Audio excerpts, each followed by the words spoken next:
God has smiled on me. He has set me free. God has smiled on me. He's been good to me. Let me tell you, God has smiled on me. He has set me free. God has smiled on me. He's done good to me. Let me tell you, God has everybody, sometimes, He has set God Almighty, I feel so good. Oh yeah, one more time, yeah. Every day of my life, I feel it. You give me strength and energy. Help me to sing. He's been good to me. Oh yeah. This is Reverend Al Sharpton of Brooklyn, New York. I've been traveling around the country talking to the radio announcers, the church people, and the street people, telling them that God has smiled on me. God has smiled on you if you got breath in your body, if He woke you up this morning and started you on your way. And I want to tell you some stories of people that God smiled on. We know the story of Dr. Martin Luther King, how he started way back in Montgomery, Alabama in 1955, trying just to get dignity, trying to get respect. And he went all the way to the mountaintop. But he didn't forget about the brothers in the valley. He didn't forget about those trapped in the alley. And I hear Brother Martin King saying, God has smiled on me. He's been good to me. Let me tell you, God has smiled on me. It's been so good to me. then I see as Dr. King went on, another man stepped into the forefront by the name of John F. Kennedy, who rose up and said, let's not stand back. Let's not wait for a handout. Let's wait for a way out. He said, ask not what your country can do for you, but what you can do for your country. He said, don't us gravel and don't us moan, because God done smile on us. Let me say it. God has smiled on me. He has set me free. Let me say it. God has smiled on me. One more time. I want to say it real slow. I'll say God has smiled on me. He has set me free. Pick it up. God has smiled on me. He's been good. Then I went on by backstage at the Apollo Theater and I saw a man come out. They call him the King of Soul, James Brown. And James Brown said, Reverend, don't you worry. I started out as a shoe shine boy. I started out as a convict. I started out uneducated. But I learned to sing my song. And I sung it all over the world. I told him it was a man's world. I told him about the big payback. I told him Papa got a brand new bag. And all over the world, they can hear my voice. But Reverend, don't you frown. Don't you bow your head.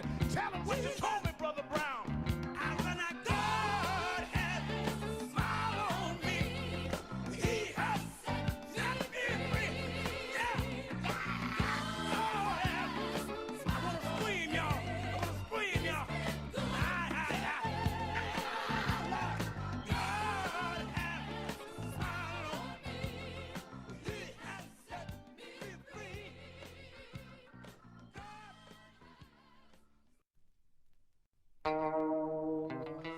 God has smiled on me.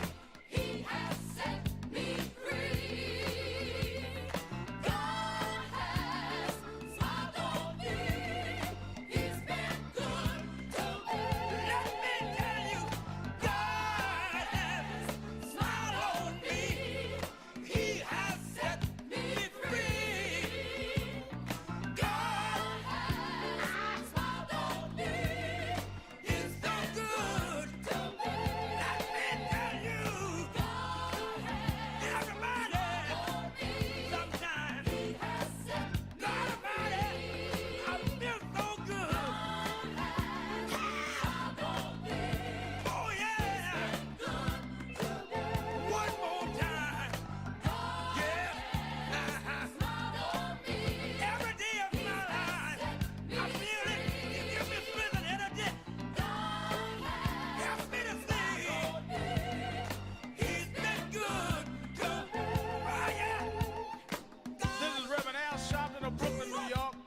been traveling around the country talking to the radio announcers, the church people and the street people, telling them that God has smiled on me.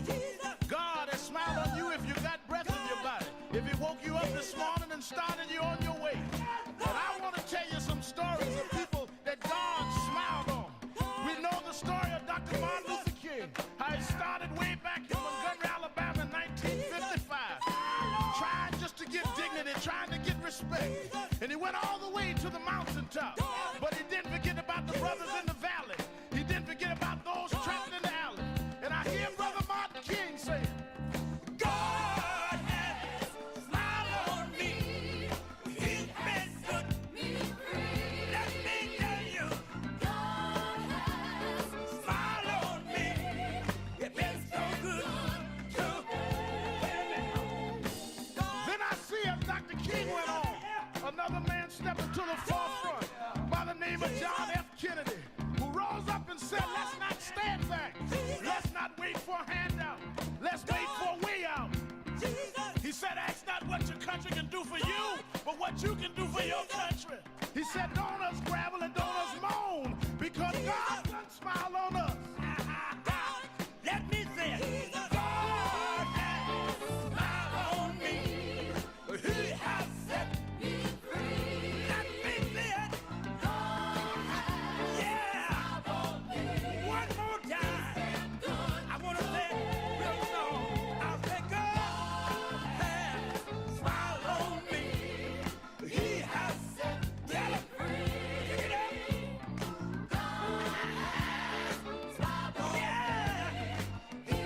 Pick it up.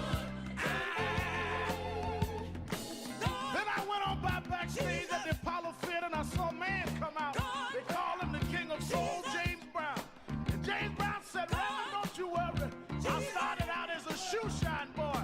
I started out as a convict. I started out uneducated. But I learned to sing my song. And I sung it all over the world. I told him it was a man's world. I told him about the big payback. I told him Papa got a brand new bag. And all over the world, they can hear my voice.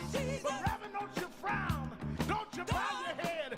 Tell him what you told me, Brother Brown. I said, now God has smiled on me. He has set me free. Yeah. Oh, yeah. I want to scream, y'all. I want to scream, y'all. God has smiled on me. He has set me free.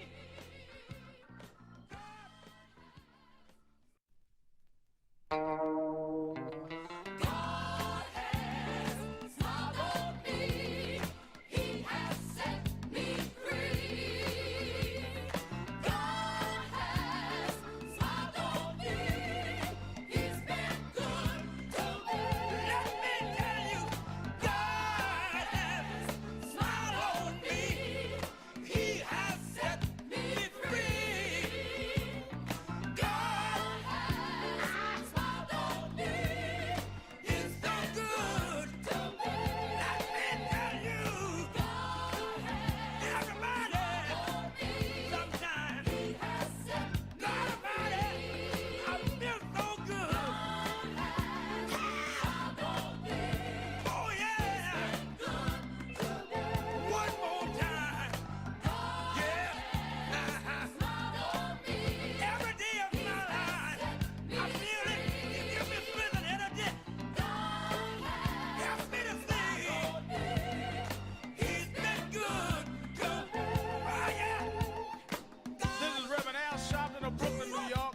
I've been traveling around the country talking to the radio announcers, the church people and the street people, telling them that God has smiled on me. God has smiled on you if you got breath in your body. If he woke you up this morning and started you on your way. But I want to tell you some stories of people that God smiled on. We know the story of Dr. Martin Luther King, how he started way back in Montgomery, Alabama in 1955, trying just to get dignity, trying to get respect. And he went all the way to the mountaintop. But he didn't forget about the brothers in the valley. He didn't forget about those trapped in the alley. And I hear Brother Martin King say, God has smiled on me. He's been good to me. Let me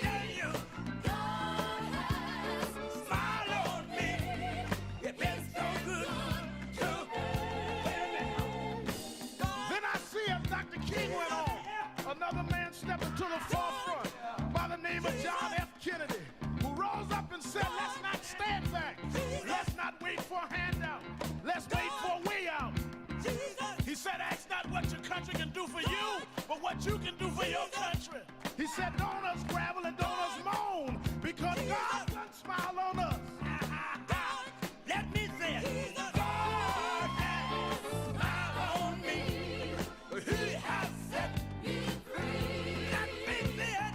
God has smiled on me. One more time. I want to say it real slow. I'll say God has smiled on me. He has set me free. Keeping it real. And now, America's #1 civil rights leader, the Reverend Al Sharpton. You're live, sir. It's Monday, May the 5th. Do you know what time it is? It's Al Sharpton's time. And for the next 3 hours, it's time to put aside all pretenses, deception, denial, or fronting. The time has come to keep it real on Keeping It Real with Reverend Al Sharpton. A very good afternoon to you all across the country. And a good morning to our West Coast listeners. Welcome to those listening on Sirius XM. Channel 126, The Urban View, where talk empowers and becomes action. I'm coming to you live from our National Action Network corporate headquarters in New York. And for the next 3 hours, it is Hot Button Monday. Whatever is on your mind, whatever is in your heart,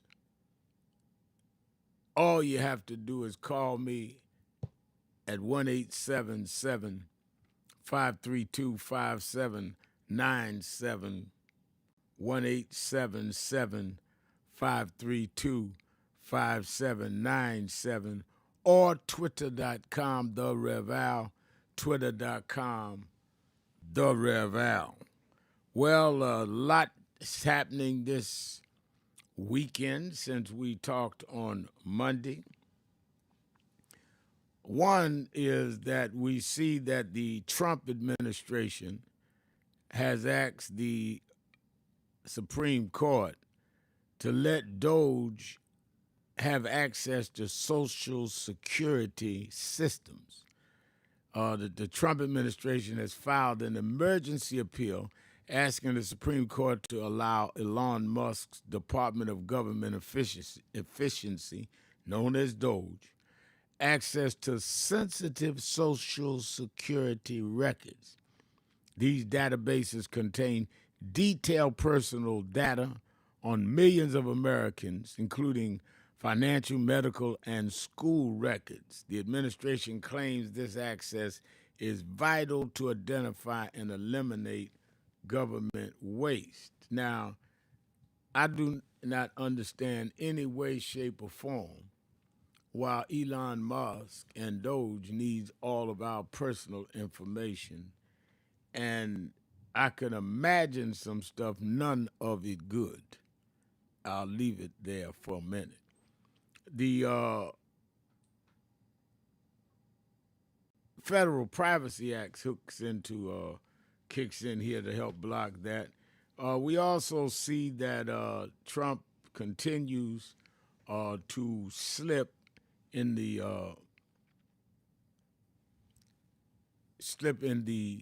polls. So I think that's why he's softening up some of his, at least, pronouncements. But he's still playing hardcore on Law and Order. He wants to reopen and refurbish Alcatraz. Not enough now. He wants to send people to El Salvador with no due process. Let's have Alcatraz come back. And it's just amazing how he plays to that crowd. Whereas more people were stopped at the border and turned around. We were talking about on Morning Joe this morning. More people were stopped at the border and turned around under President Barack Obama and then under Biden than he's sending back now. Here's the difference, and I pointed this out this morning. The difference is that Obama and later Biden were turning people around at the border. Now, many of us said then, well, wait a minute, President Obama, they still deserve a hearing due process to see if they are, in fact, seeking asylum. And we had our debate in the Biden years, even though most of us, certainly I was a supporter of Obama rather, but clearly doesn't mean I'm not going to question policies. That's not what's happening now. What Trump is doing is taking people that are already here, saying that they're not citizens, they are in gangs, and taking them and sending them to El Salvador. It's not what Obama did or Biden. So it's a big difference in taking Garcia out of Maryland, putting him on a plane with no due process, sending him to El Salvador, and then stopping somebody at the Mexican border and turning them around. That was the difference. So Trump's trying to play that. We can talk about that. We also can talk about the fact that he is now saying that he may not seek the third term. He says, I'll serve 8 years and I have capable people behind me. And I said, interesting. Because, first of all, I've said to you on this show and my other shows, he can't run for a third term without changing the Constitution, and he knows that's not feasible. He'd need 2/3 of the Senate, the House, and then to have it ratified by 2/3 of the states. That is not happening. Remember, we have only, I'm trying to be accurate, it was only 1.5% he won by. So he's nowhere near being able to get to the 2/3 of changing the Constitution to make him run again. He'll be 79 years old on June 14th, which means he'll be 81 when he had to run again. And didn't they say that Joe Biden was too old? So either y'all are going to be consistent, or why did I even say consistent? Why and Trump in the same sentence? It's also interesting he has capable people to succeed him, and he mentioned J.D. Vance and Marco Rubio, who's Secretary of State, used to be senator in Florida. He mentioned him 2 or 3 times. It's interesting how he's already setting up who he thinks could be the Republican nominees in 28. And I think they're going to have Republicans primaries. I think they're going to have Democratic primaries. It's clear Gavin Newsom wants to run. To me, it's clear anyway. It's clear Governor Gretchen of Wilmer of Michigan wants to run. It's clear that some are saying Pete Buttigieg, former Secretary of Transportation, former presidential candidate, that he wants to run. Many of us are speculating. There's been no confirmation. I talked to him. He hasn't indicated any interest of Governor Wes Moore to run of Maryland. He says, I'm running for my reelection first. It's going to be interesting, but it is not out of school because we need to think about 26, the midterm elections. We need to think about the governor races and other races up right now, state attorney general races that are up right now. And we need to think about 28. That's the problem. Many of us say we got time. Well, in the lapse of time is when the right wing organized and they were building from the bottom up. So they was ready when they could. and they brought in a 34-time convicted felon into the White House because they planned, and they stayed on the plan. So we need to deal with all of these issues and more. Of course, we continue putting the pressure on the private sector. We have our follow-up meeting this week with Pepsi. We're monitoring what's going on with the other corporations. And we're still picketing every week Bill Ackman and those that killed DEI. We're on the ground. This ain't no social media attack. We're on the ground and on social media. So let me open up the phones, Hot Button Monday. You can call me at 1-877-532-5797, 1-877-532-5797, or you can go on our live stream at www.nationalactionnetwork.net. One of the things, the most appalling things I've seen a president do, and I talked about it both nights on Politics Nation this weekend, is someone did an AI portrait of Donald Trump as the Pope with the full regalia and crown and everything, and Pope Obama. And he put it out on the White House's Twitter or X account, taxpayers paying for it, and on his Truth Social. Now, I'm not a Catholic. I'm a Baptist preacher. They are just about a week, 8 days away from the Pope dying, who is the head of the church of their denomination. They start Wednesday going into conclave to decide the new Pope. Why would a non-Catholic even suggest that he could be the Pope? First of all, you got to be Catholic to be the Pope. Second of all, there ain't nothing Pope-like about him. It's a mockery. So I'd like all of you talk about him not running for third term, talk about who could run in his place, talk about how you feel about him mocking being the Pope. It's reckless. And, of course, how they want to pry on Social Security. Let's talk about all of that. Let me open up the phone. There may be issues that I didn't bring up, you want to bring up. Well, now is the time to let it out, let it out, let it out, let it out. 1-877-532-5797, twitter.com, The Rev Al. Sharpton, keeping it real. Be right back. You got to be the new thing. This is not about likes on Facebook. This is about changes in our society. We got a hostile bigot in the White House, and we don't need a popularity contest. We need people that are grounded and rooted in this and gonna fight with all they got. Jesus went up on the mountain and told his disciples. Reverend Toon says, y'all pray with me. They went to sleep. And when they looked up, they say that he had gone up on the mountain. They termed transfiguration. Is that in the book? And he was talking to Moses and Elijah. If Jesus had to talk to those that preceded him, then how you so brilliant you ain't got to talk to nobody?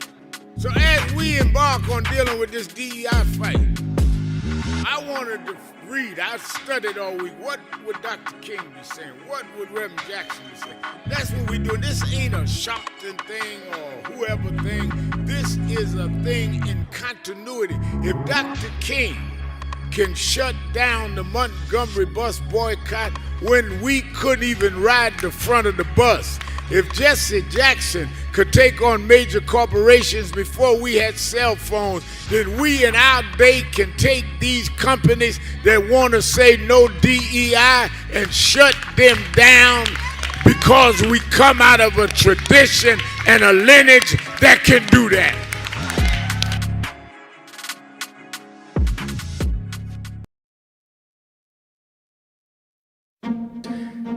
Look at the story. We celebrated Good Friday and Easter just a couple of weeks ago. Well, there's a message in that. I heard a preacher talk about this the other week. The thing that people forget, I want you to keep this in mind, is they crucified Jesus. Those of us that are Christian believe they hung him on a cross, maligned him, mocked him. Wasn't enough to nail him. They mocked him. saying, if you be the king of the Jews, step down and deliver yourself. Mocked him, ridiculed him. He wanted water, they gave him vinegar, crowned him with a crown of thorns. When they should be giving you your celebratory, they're going to give you some attacks. But the end of the story was they went and laid him in Joseph's tomb. Didn't even have a family tomb. Didn't have insurance like some of us. Laid him in a borrowed tomb. But the third morning, this is the story they tell it. The third morning, when they came to where they laid him, he wasn't there. My message is to you today that don't let them catch you where they laid you. They may kill your name. They may crucify your character. They may tell you you are nothing from nowhere, but when they come to where they laid you, let you be gone on to somewhere else. I've been called everything but a child of God. They said I'd be nothing going nowhere. They castigated us. They called us troublemakers. They called us loudmouth. And when they came to see me go to jail, I wasn't there. They can catch me on MSNBC now. They can catch me leading marches now. I serve a God that not only will go through the crucifixion, but to bring you through the resurrection. We're going to resurrect in the city. Stand up, black man. Stand up, black woman. This is our time.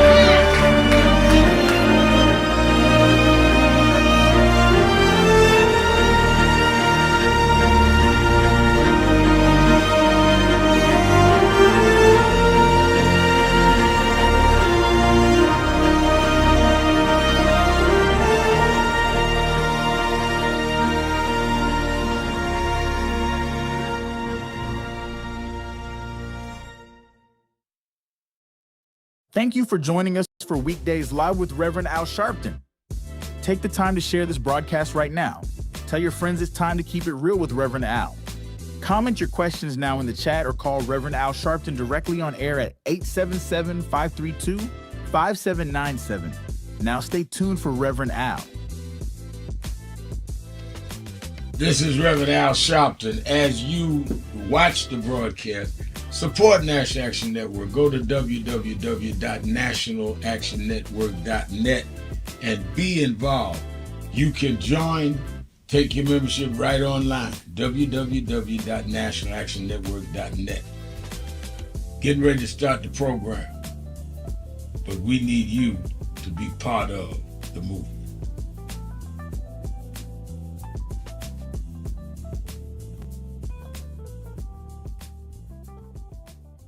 It's been a long time coming, but I know 1968, Dr. Martin King was killed in Memphis, Tennessee. And it has been the commitment of National Action Network to always, in the month he was killed, to let them know they killed the dreamer. I have a dream today. When they came from the dream.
If you understand what faith is, you know, I'm a minister. Faith in the Bible is faith is the substance of things hoped for, evidence of things unseen.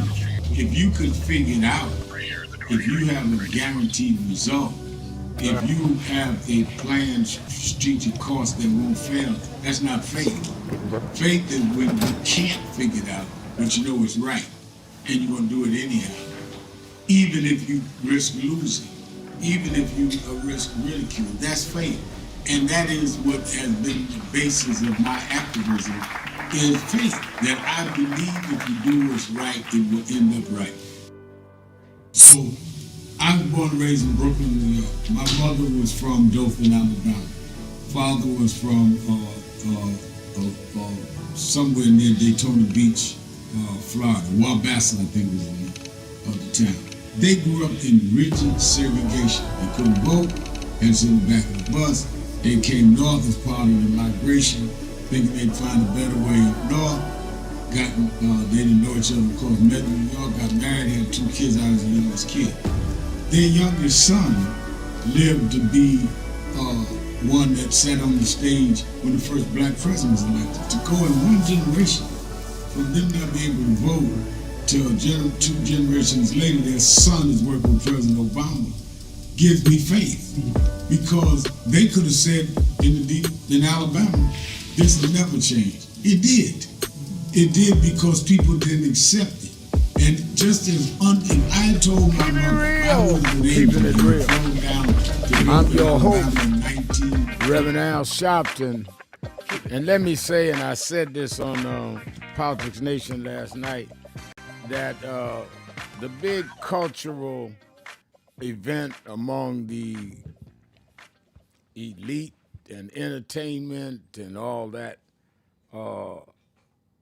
what I used to call high sedity crowd, is the Met Gala every year. And last year they invited me and I went. And this year it is the Black Dandyism. It's the first time they're having a black theme at the Met. The Met is where you see all the stars come and the billionaires and all that. They have a black theme taken out of the Black Dandyism during the Renaissance, where blacks dressed up dandy. And it is going to be hosted tonight by LeBron James, the basketball star, and Coleman, and a host of big names, Spike Lee, others. And they've invited me. I told them I dress dandy, and I didn't come out the Harlem Renaissance. I was too young. I'm a dandy dresser anyway. So y'all excuse me tonight as I joined. I thought it was very interesting that in a time that Trump and his administration is against diversity, and we've been fighting it and dealing with it with the corporate world, that their elite cultural event is saluting diversity by bringing out the distinct black style in fashion. I thought it was very interesting. So I definitely was happy to confirm I'll attend. Let me remind you by way of announcements that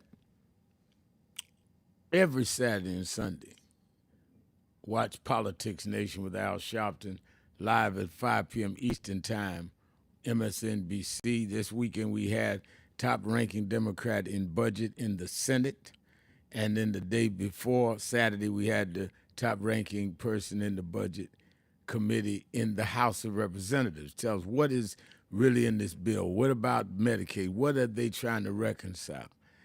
We had them talk. We had an expert on about black dandyism, black fashion. We had to talk about the march and rally to save the Museum of African American History and Culture. You never know what I'm going to have on Politics Nation with Al Sharpton. What you do know is I will not waste your time. So make sure you tune in every Saturday and Sunday. You that are in the New York area, come be with me. We had a packed house Saturday at the House of Justice every Saturday morning, 9 a.m. to 11 a.m. at the House of Justice in Harlem, 145th Street and Lenox Avenue.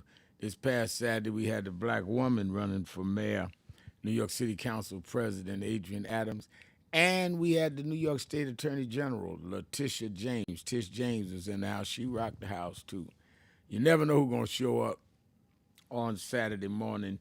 That's why you ought to show up if you're in the New York area. If you're not, watch it live on Impact Television or at www.nationalactionnetwork.net. And don't forget, we are organizing right now for August 28th, the March on Wall Street. That's the anniversary of the March on Washington. We usually do it in Washington. We do it on Wall Street to put the corporate world on notice. And we want thousands of you there. Hundreds of you have already signed up saying, Reverend Al, tell me what to say to people in my family, people on my block, people in my church, people in my sorority, in my bingo club. So every Friday we send out a paragraph for you to look at and communicate on why we all need to hit Wall Street in this big, nonviolent, but firm march on August 28th. If you've not signed up to get this weekly message, then sign up right now. Or you can call 1-877-626-4651, 1-877-626-4651. All right, I got a lot of calls and a lot of messages on our message page. I wanted to go back to, I saw one message I wanted to start with. Let me go to,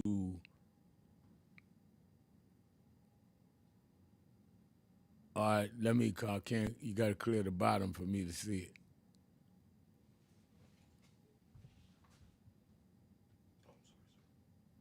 it. Let me go to the message pad. Charlotte Gus, that's the one I'm looking for. Charlotte Gus said, and she's talking about the photo that, the portrait that Donald Trump put on social media of him dressed as the Pope. And she writes, what a disgusting thing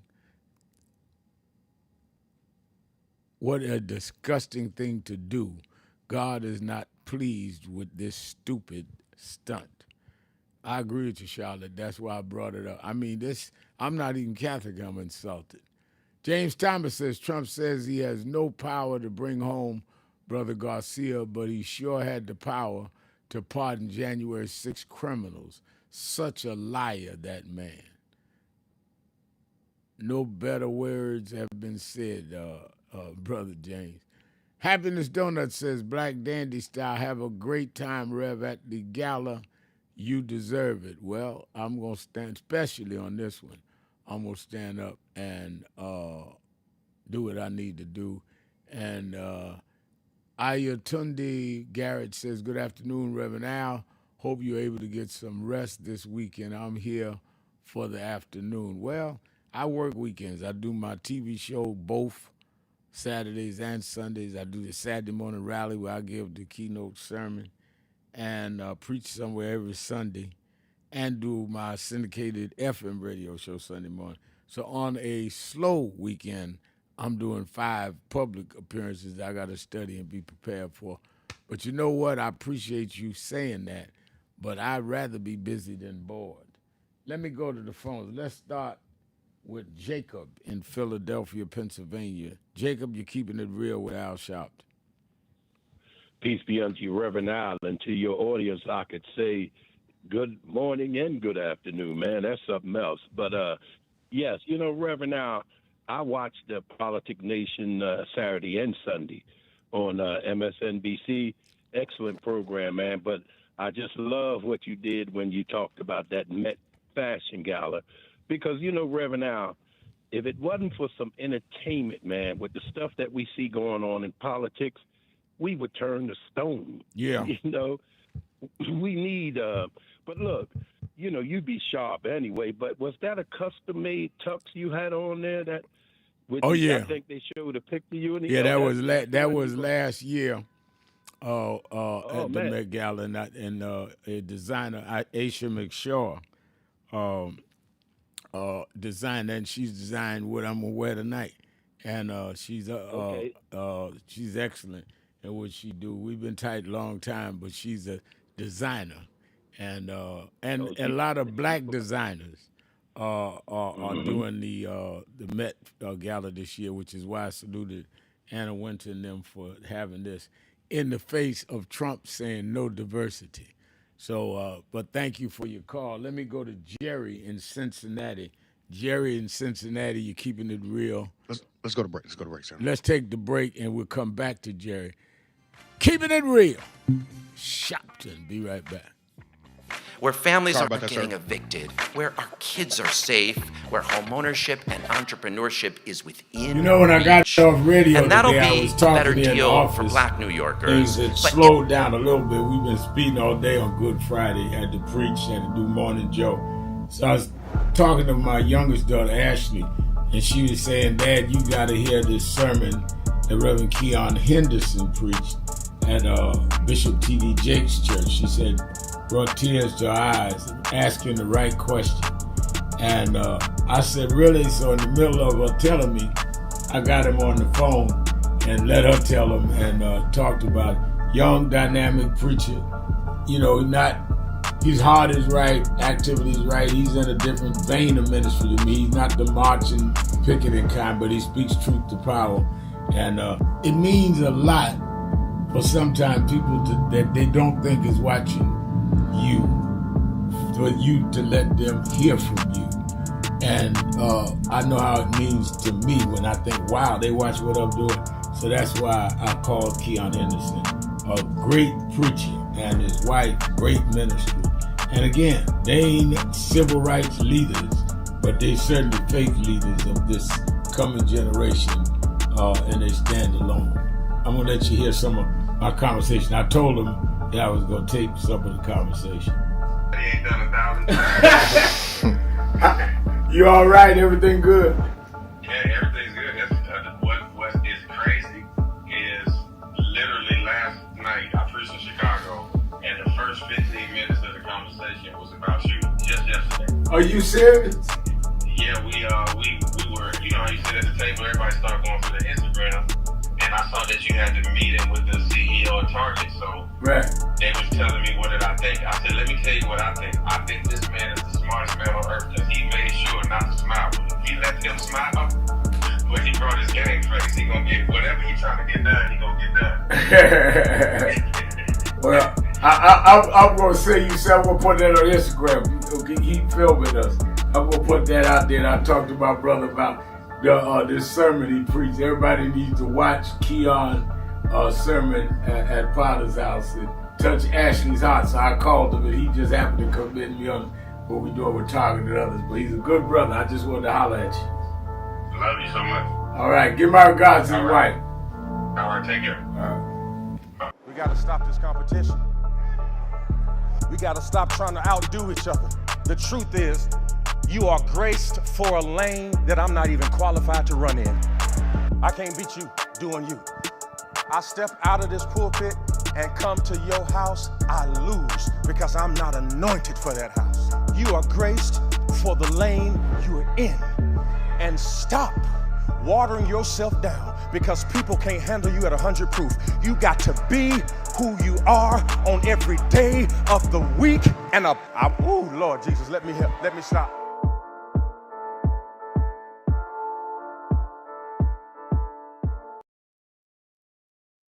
So who is Al Sharpton anyway? Who is this 33-year-old preacher without a church? A number of black New Yorkers as well.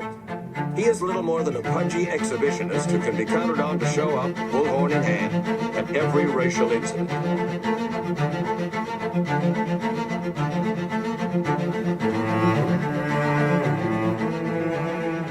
I often quote Mark Twain saying, the two most important moments in life is the moment you are born and the moment you find out why you were born. I had a very troubling conversation the other day that prompted me to do this little video. Young man that I've known a while came to me, and he was crushed. I mean, really crushed, because people were criticizing his work. He's in the ministry, but he's also an actor. And he said he couldn't understand why people were jumping all over, criticizing him, trying to find scandalous and derogatory things about him.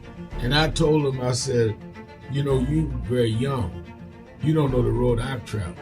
They call me everything but a child of God. Racial discord, a blabbermouth, a loudmouth, too flamboyant, an agitator, a racist, I a race had to baiter. learn. Yeah, right. I was not defined by how others saw me. I was defined by how I saw myself and whether I was being true to myself. Some of you watching this don't like me. And it doesn't matter as long as I know what I'm doing. And I like me for being real. So I'm doing this video to say to you, whoever you are and whatever you do, you may not be in ministry or social justice, none of this stuff, but don't live your life worried about opposition or people that don't like you. You can turn that around. Use me as an example. The same people that call me a scam artist, a con artist, a sellout, or racial hustler and all, I kept going. And the people I respected started respecting and publicly embracing my work. When Coretta Scott King, the widow of Dr. Martin Luther King Jr., had this to say about Al Sharpton. A leader who has protested injustice with a passionate, unrelenting commitment to nonviolent action in the spirit and tradition of Martin Luther King Jr. And I am talking about your leader, our leader, the Reverend Al Sharpton. The other thing that hasn't changed is the National Action Network's commitment to fight injustice and inequality here in New York City and across America. And that's not only a testament to Reverend Sharpton, it's a testament to all of you who are here tonight. First and foremost, to Reverend Sharpton. I saw him when he first came on the scene, and I have marveled at his tenacity, at the development of his intellect, and his devotion to our movement, and much he has contributed to the world we are experiencing. I am honored, and I must say that when I had my debate with Dr. King on the issue of the church and religion, he didn't warn me that after his departure, his space would be filled by another preacher, and that preacher would be Al Sharpton. All you want in life is people that matter to you to say you did all right. And more important, that you can look in the mirror and say you did all right. Thank you, Rev. Thanks for that introduction. Look, we've known each other for a long time. I'm grateful not only for your leadership and partnership, but quite frankly, more importantly, for your friendship. And thanks to all of you, members of our nation's most important civil rights organization. You have been, over all of your years, such an extraordinary leader. You are a voice of truth, a voice of conscience, a voice of practicality around what we must address and what we can do. And I thank you so much for your friendship. I remember that most of the youth around Al's age, he was about 12, wanted to be like Connie Hawkins, a great basketball player, legend, or Earl the Pearl, or Clyde Frazier. Ohio, Jerry, you're keeping it real with Al Sharpton. Hey, Reverend Al. You know you're so popular. I just keep calling back till I get in, but thank you so much for allowing me to. And, you know, I'm just really having a problem with Trump. I still believe that Starlink, all that was the reason he got in the office this time. And I don't know whether Putin had anything to do with it. This is my belief and suspicion. I was shocked that he did get in, but then at the same time they were preparing, and as I was reading about the election process, anybody can challenge votes. So if I go to a state and I challenge 60,000, 100,000 because I say that they wasn't living in a precinct, then what I found out is that even if the people vote and they take those 60,000 votes, they don't have to have those votes counted. They could throw those votes out from what unless I'm wrong, and you can correct me, but what I read is that they could throw those votes out. So a lot of that has been going on. Different states, you know, there's different problems. Then the 2025 project he wanted that they wrote, that they put in existence this time. So they apparently had done that back in 2020 when he ran or when he lost, and they came up with this project. So therefore, they knew that they were going to dismantle everything. They turn the country back is what their intent, his intent was, and that's exactly what they're doing. They're talking about building the prison Alcatraz. I really believe the prison is like they did when they ended slavery. They built the prison so they could still have control over black folks and we throw them in prison. Now maybe they're doing. Well, I certainly think. Thank you for your call. I don't know, Jerry, the specific ways they challenged votes to try and cancel him, but I know they did cancel him and they did it openly. But we don't even have to go into speculation. They went and had an outright riot, causing injury and death on January 6th. So we know what they think about an election. There's no question that you're right there. And building of Alcatraz and any other institution clearly shows us that they are intending on a enforceable police state. And we know we are disproportionately the ones that are incarcerated at a higher percentage. Michael Towner writes on my message page on www.National Action Network Facebook. He's on Facebook, which comes on my message page at nationalactionnetwork.net live stream.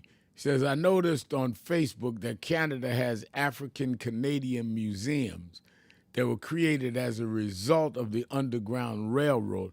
I wonder, is the Canadian government has tampered with the museum's artifacts? That's a good question. And they just had an election there where the anti-Trump won. Now, I think he's meeting with Trump tomorrow. But that's a good question. We have some allies of National Action Network in Toronto and Montreal. I'm going to ask them about that. Very good question. Let's go to Deborah in Atlanta, Georgia. Deborah, you're keeping it real with Al Sharpton. Thank you so much for taking my call. I wanted to speak on what you were talking about with Donald Trump talking about running for election or being president for another term. It's absolutely ridiculous, but it puts me in mind of, I'm in the state of Georgia, and it puts me in mind of what some of these Republicans are doing. And people, I don't even think Democrat, Republican, black, white anymore. We have to think as one.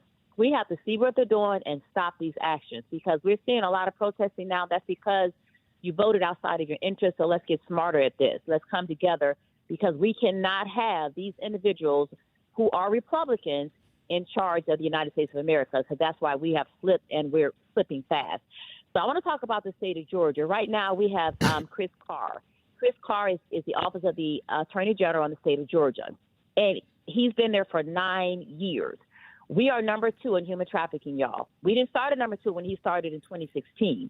We're creeping up on number 1, especially since California had the fires and they couldn't focus on that. But he's looking to run for governor next year after being 10 years at the Attorney General's office. And if you don't know what Attorney General does, they provide legal advice and representation to the government, enforce laws, and protect citizens' rights. And they have a critical role in combating human trafficking, leveled by the state-level efforts in prosecution, protection, and prevention. That alone tells you he's failed us. He cannot be governor, or you're going to be number 1 in human trafficking. And the reason I'm saying this is because what they're trying to do is he'll lose his seat as Attorney General, but now he thinks because he held that seat for 9 and 10 years next year, he deserves to be governor. He's already failed us as an Attorney General. Why would we put him as governor? Then we have our current governor, Brian Kemp. Now he's going to run as governor in Georgia. Georgia, yes. So he's the Attorney General now. Right. He's got 1 year left with this bad report card, and he's talking about running for governor next year. And he has a record, a number of cases in terms of sexual trafficking. We're number 2 in the 50 states, Reverend Sharpton. We're number 2 in human trafficking. Wow. The state of Georgia is number 2 in Oh, human and trafficking. human and this man wants trafficking. to be Human governor. trafficking. Okay. Yes, human trafficking, and he wants to be governor. No way. What's that? Who sung that song? I Can Do. No way, I can do. Now we have Brian Kemp. Now Brian Kemp has done some good things, some bad things. But let's look at his record. He wants to be in the Senate race in the state of Georgia. So he's been our governor for 2 terms. Now he wants to go from governor to a Senate seat. So what they're doing is just interchanging their seats so they can still run the state. We can't have that unless we want to continue to lose. Right now, Georgia has one of the worst, and then the absolute worst in the housing crisis. Nobody talks about. We got more homeless people that people are not talking about because there is a strong gap between the income and the rate and the increase of housing here. Why? Because the minimum wage has not increased since minimum wage began. And I say this all the time. The states have never increased minimum wage, are all Republican states. So we have so many people that are low income and even lower income housing that can't afford housing. Brian Kemp is definitely responsible for that. He also plays a hand in where we are in human trafficking because he is the governor. He runs and he governs the state. We have to look at that. Why we want to take him out of being governor for the state and put him in a Senate seat when all he does is talk bad about Warnock and Ossoff when they're doing more things that a lot of governors do in the other 50 states. So we'll see worse things that will happen in the state of Georgia. Doesn't matter if we're Republican or Democrat. And I'm bringing this up because it shows where they got this mind concept like Trump, where, okay, we'll just interchange the seats so we can still have control and the power. It doesn't matter how the state is plummeting or how the residents are doing. They just want to stay in power at any cost. Now, And let so me I ask you bring this. up. There's been any number of reports that I've read that former Mayor Keisha Lance Bottoms is talking about running for governor. Is that viable in your opinion? That is very viable, and that is very, very, very viable. There's a senator called Estervis. I know his name is Estervis. He's also running. We have to, and both of those seats are very important because it will change the dynamics of the state of Georgia. We can't just be a pretty state with sunshine state and things like that, but we're trafficking children, we're trafficking people. A very worst place is we rank number 9, Reverend Sharpton, for worst place for women to live. Wow. Yet the women Wow. outnumber the men by about, if you're a man in Georgia and you're dating, you could have 10 or 20 women. That's how we outrank the men in the state of Georgia. But we rank number 9 as worst states for women to live in. And so I just think that if we start bringing these things up and hitting the information that's true about each state and things like that, people can see more clearly that you wouldn't be out. They're out picketing and rioting now against voting against their own interests for Donald Trump. We need to give them facts. People, you need to do your own homework. Do the homework on your state so you can know how to vote within your region that you live in. Yeah, and then that's really going to help when we start. No, I love on it. the I agree. I agree. Thank you for your call. A lot of depth in what you said. Let me go to Cleveland, Ohio, WERE to Demetrius. Demetrius, keeping it real with Al Sharpton. Hey, thank you, Reverend Sharpton. Let me speak. It's good talking to you. Yeah, I just want to comment briefly concerning when you brought up the mass incarceration that this administration is aiming toward when they open up, Alcatraz again, sending prisoners overseas. But I also heard, Donald Trump, I guess he felt he can appease the black population, saying where he looking to sending prisoners to Libya and to Rwanda. To me, why he want to send black people to those nations who have a history of ethnic classic expression in Rwanda and with slavery of blacks in Libya since Gaddafi was deposed. So to me, that shows that he's really don't have any sympathy toward African Americans. He want to try to, get rid of African Americans from out of this country, what some races been wanting to do for years. But at the same time, trying to fool us believe that we send you back to Africa, where some of y'all want to go back to. But the thing is that we built this country. Some of us want to go back. We want to go back voluntarily. We don't want to be sent there. Well, I mean, everybody here came from somewhere else. Many from England, some from Spain, on and on and on. But we the only ones came here involuntarily. We were here as a result of slave trade. And I always ask the question, if you're going to send me back where? What part of Africa did I come from? What tribe was I in? I mean, it's just ignorant on his face. Let's take a break. Now, hold on a minute. I'll let you finish on the other side of the break. Keeping it real. Sharpton. Be right back.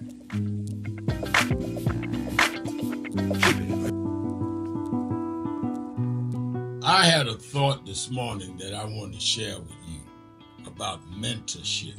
I am able to do a lot of what I do because I had great mentors. But there are correct ways and incorrect ways to mentor people, in my opinion. I was mentored as a boy preacher by Bishop F.D. Washington, one of the great Pentecostal preachers of his time. Then Reverend William Jones, who became my pastor after Bishop Washington died, who was unquestionably in the top 5 black church ministers, theologians. Reverend Jesse Jackson, who I started my activism under his leadership, he and Reverend Jones. And I learned politics directly as a youth director from Shirley Chisholm. So even though I didn't finish college, I had the most unique education in the world from being exposed to giants. But the one thing I learned is as I grew older and people started coming younger than me and wanted me to teach and mentor them, the magic of the mentors I had is they did not want me to be their clone. They wanted me to learn things from them and use my own gifts and talents in my own unique way and let me do things on my own, because they knew that if I flopped in some things, it would teach me for the other things. They'll come and help me once I was down, but they were not going to have me avoid being down. And they were not going to impose themselves on me. Why am I saying that? Because too many mentors want clones, and too many mentees want their mentors to put them on a pedestal. Oh, so-and-so didn't do this for me. Oh, so-and-so didn't open doors for me. If they got to open doors for you, it may mean that they knew you weren't ready to go through those doors. Their job is to prepare you. Your job is to develop your own skills, your own unique ways. And I don't care if it's my daughters, who both have come into their own, or anyone else. I'm not a talent agent. I did not form National Action Network to give people their step up. I formed it to fight for justice for everybody. If talented people get in, it's my job to invest and give them a platform. It's their job to get on the platform and perform and show their ability. Sitting with me today in the office as I talk about it is one of my mentees, Reverend Stephen Marshall. Now, Stephen, you just came around us when you were how old? 11 years old. 11 years old. You just turned 40 and now you're called to the ministry? Yes, sir. And what do you do in National Action Network? I formulate policies, lead in various regions, but most importantly, I senior advisor to you on all things from social justice strategies, politics, intergovernmental affairs, you name it, community organizing, all of that stuff. And I could go through scores of others. My daughter started Huddle. They got Huddles now, which is for young people to meet once a week all over the country. I just saw the video from the Las Vegas National Action Network chapter. Now, when you decided to preach, did I ever tell you to become a preacher? Not one time. Who called you to preach? The Lord. All right. And did I say go to this school or that school? No, sir. Did I open this door, that door? Did I tell you be ready when the door's open? Always be ready and prepared. And that's what I'm saying. Get you some young people than you that you can help along the way. But don't be their talent agent. Their talent must speak for themselves. And anybody that grumbles with you about so-and-so didn't do something for them, maybe it's because they didn't feel you were ready, or that they felt if they did it, you wouldn't do it on your own. But we all don't live forever.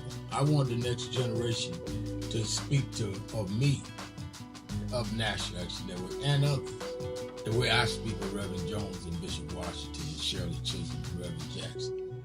But I just don't want young people to feel that somebody ought to give them the reins of leadership or give them the reins of business or whatever it is you're in. You need to learn from their journey, get the pearls of wisdom from them, but don't have them do for you. because then it means you can't do it for yourself.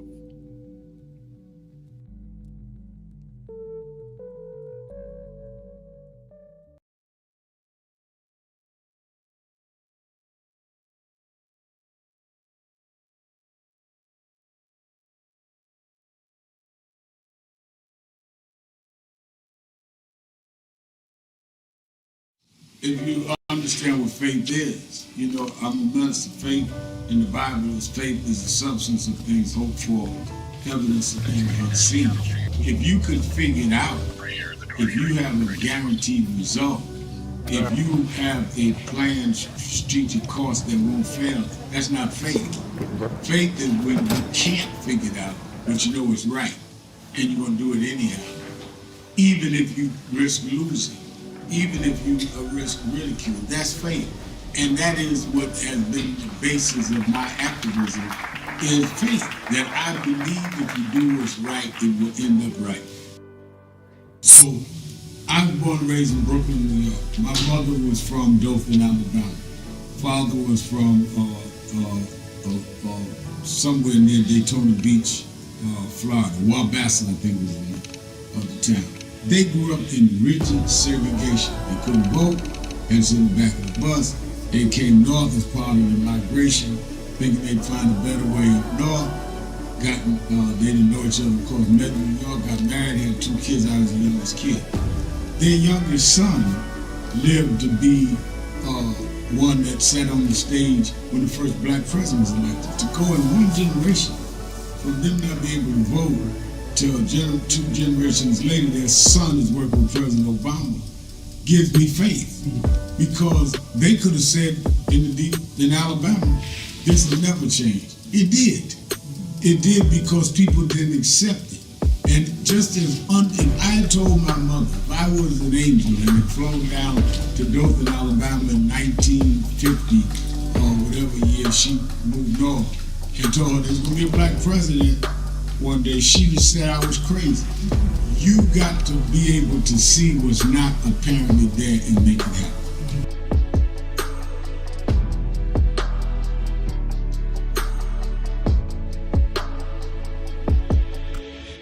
I'm Connor Webb. I'm the Speakers Director of the Yale College Democrats. We were so fortunate to have Reverend Sharpton here to join us this evening in New Haven to talk about the cruelty and the iniquity that we have seen celebrated under the second Trump administration, what we're meant to do about it as journalists and as press relief professionals and as citizens. So we were just so grateful to have him this evening.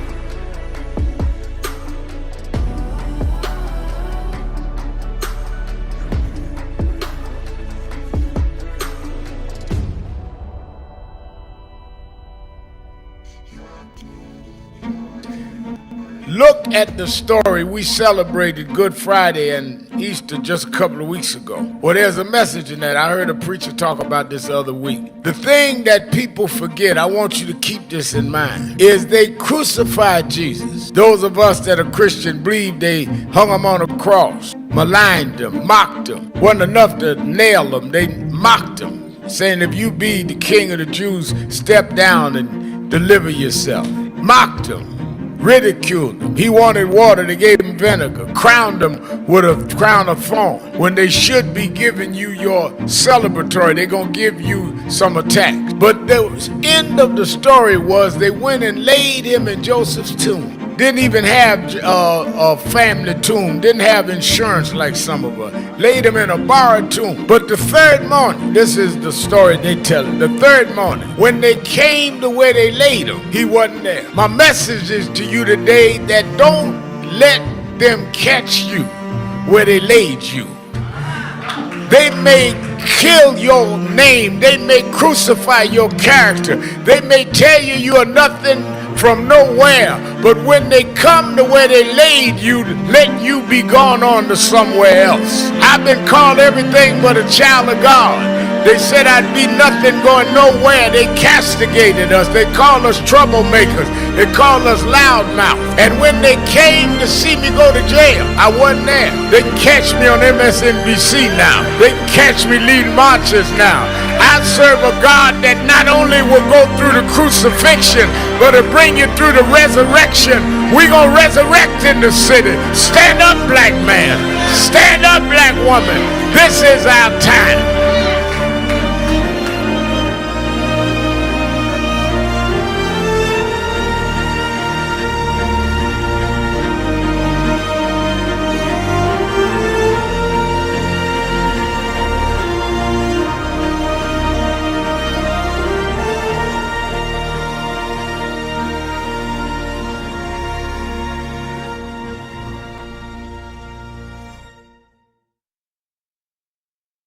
In Brooklyn, I got stabbed leading one of those marches. Keeping it real. It's Hot Button Monday with America's #1 civil rights leader, the Reverend Al Sharpton. Sir, don't forget you got to go back to Demetrius. You're live. Yep. Keeping it real. Keeping it real. I'm your host, Reverend Al Sharpton, and we're back. 1-877-532-5797, or you can go to nationalactionnetwork.net, live stream, and send a message, as so many have already done, and the lines are lit up. And let me bring on our co-host to kick off the show every Monday on Hot Button Monday. You know him as a political strategist, founder and CEO of Blueprint Strategies, LLC, Antoine Seawright. How you doing, Antoine? Great Monday to you, Reverend Al. Great Monday to you. Let me go back to Demetrius. I held him over the break. Demetrius from Cleveland, go ahead. All right, thank you. Yeah, I'll be brief. Also, concerning Social Security, his administration want to tamper with and some other Republican administrations. I believe the aim is, they want to use their money, to put toward, different endeavors they want, in their districts. And also, I believe they want to extend people, to work longer, so it'll be competition, between the older workers and the younger workers that come to the workforce. Then they can lower the wages of people working for different businesses.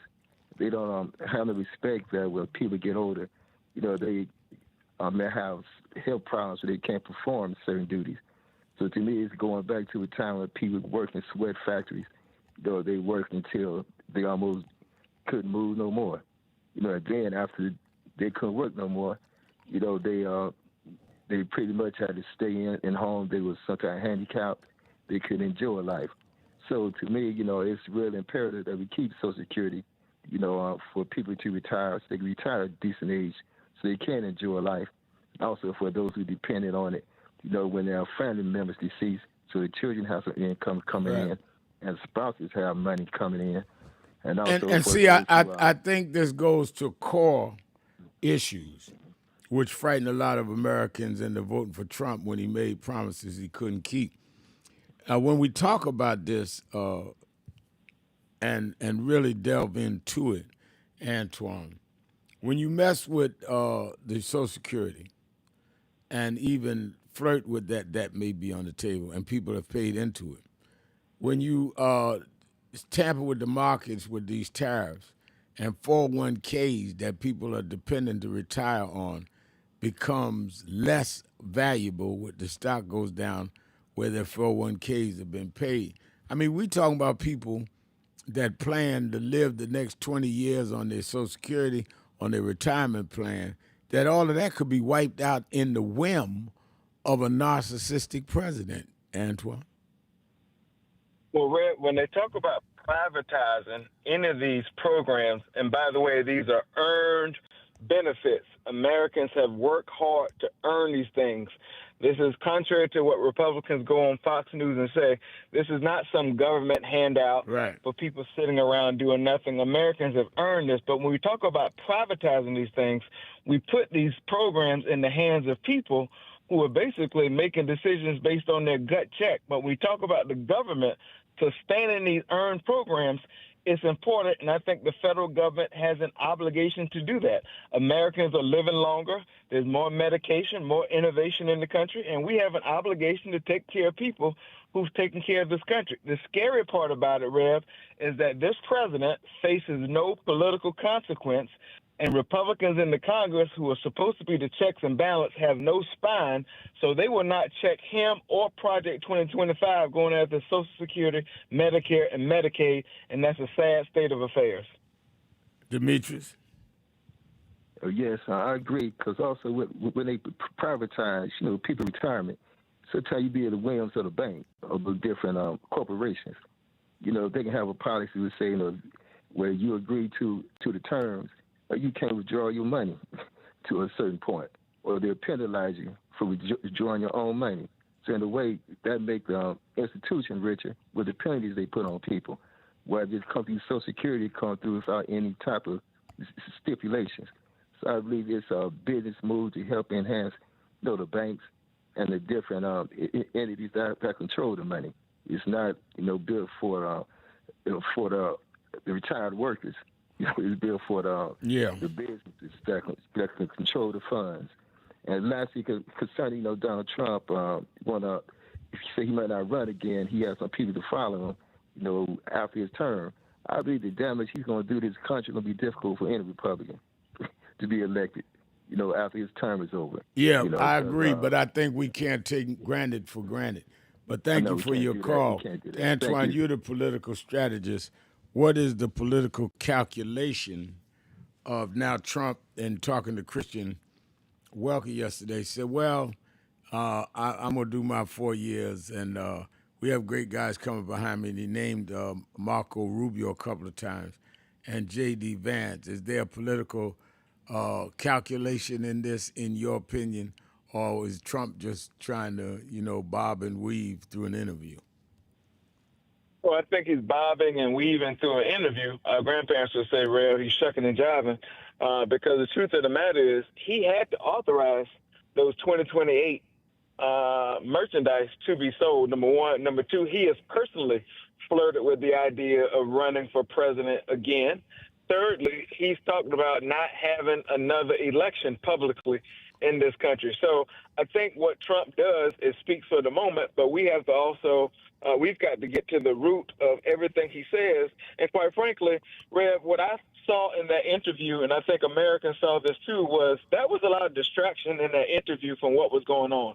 He never addressed the real issues that he promised on the campaign trail, and he certainly did not address a country that's on ICU, in which America is. And then lastly, I would say there's not a person in this party, in his party, that he knows that can carry the MAGA movement like him. And that's why he framed the answer to the question the way he did, because he's going to position us in the end as this, well, nobody else could do it but me, so I have no choice but to do it. All right. Thank you for that, Antoine. Let's go to Rick in Germany. Rick, you're keeping it real with Sharpton and Seawright. Good day, gentlemen. Good day. Good day. I got three quick points. First of all, when I was a boy in junior high school, I guess about 1979, 1980, Alcatraz was reported to be sinking, and it was one of the reasons they closed it. Right. Two documentaries which might build your health and give you hope against climate change and the apocalypse. The first documentary is They're Trying to Kill Us, a documentary on the meat and supermarket foods we eat. Second is a documentary called Kiss the Ground on farming, the ignorance of many farmers past, and the Nazi connections to pesticides and agribusiness. The hope in Kiss the Ground is that a few farmers, scientists, and business people have found better methods of grazing and farming that gives not only better meat and vegetables, but could also heal some of the atmosphere by putting more carbon into the soil and storing it there. Third, on the Pope's passing and a new leader being elected, it is my opinion that the homosexual and game-playing banker males who hold power in the Catholic Church don't want a pope or a leader who will change the abstinence of the priesthood. So the next man, if he is an honorable man, will have a mountain to climb in reforming the church.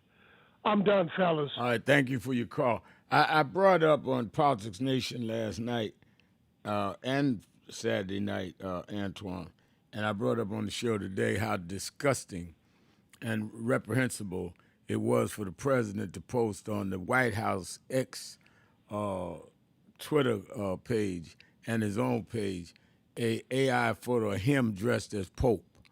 And, it would be, in my opinion, reprehensible under any circumstances. But to do it 7-8 days after the Pope died and 2 days before they go into conclave to choose a new Pope, and to suggest him who is not even a Catholic and certainly doesn't have uphold the principles that the Catholic Church represents, whether everyone there does abide by it or not, everyone doesn't abide by it in any religion. I just thought it showed how nothing is beyond him in terms of mocking, in terms of defacing. Well, Reb, Mr. 2 Corinthians himself, the man who did not put his hand on the Bible, right? The man who tweeted he looks forward to being at the Pope's funeral, the man who showed up in a blue suit. You should not be surprised by that. But what you should be shocked by is all the evangelicals around the country who continue to uplift him and compare him to Jesus and to all these religious figures in history that we should not be comparing any person to, and the ones who certainly were criticizing Barack Obama for wearing a tan suit at Easter during the Easter season are the ones who've been silent about that picture and a number of other things when it comes to this president. Let's go to the mayor, Mayor Rodney Jones in Queens, Mayor of Queensbridge Houses. Mr. Mayor? Let's go break. Let's go to break. Mr. Mayor, I'm going to come right back to you. We're on break. Keeping it real.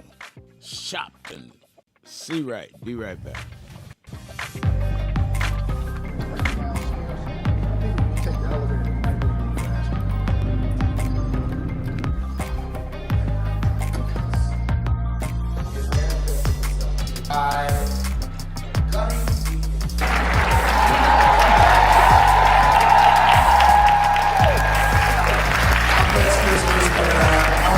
I was going to bring you on. Now we're ready for the sermon. Well, welcome, Reverend Al Sharpton. I think it's clear where we are. The real question is what we're going to do about it. The only question is whether we going to get up and do what we supposed to do. They never knew what a cell phone was. They took a telegraph machine and a rotary phone and broke down the walls of apartheid. And we're sitting here with Instagram and Facebook and TikTok and 2 cell phones in your pocketbook talking about what we gonna do.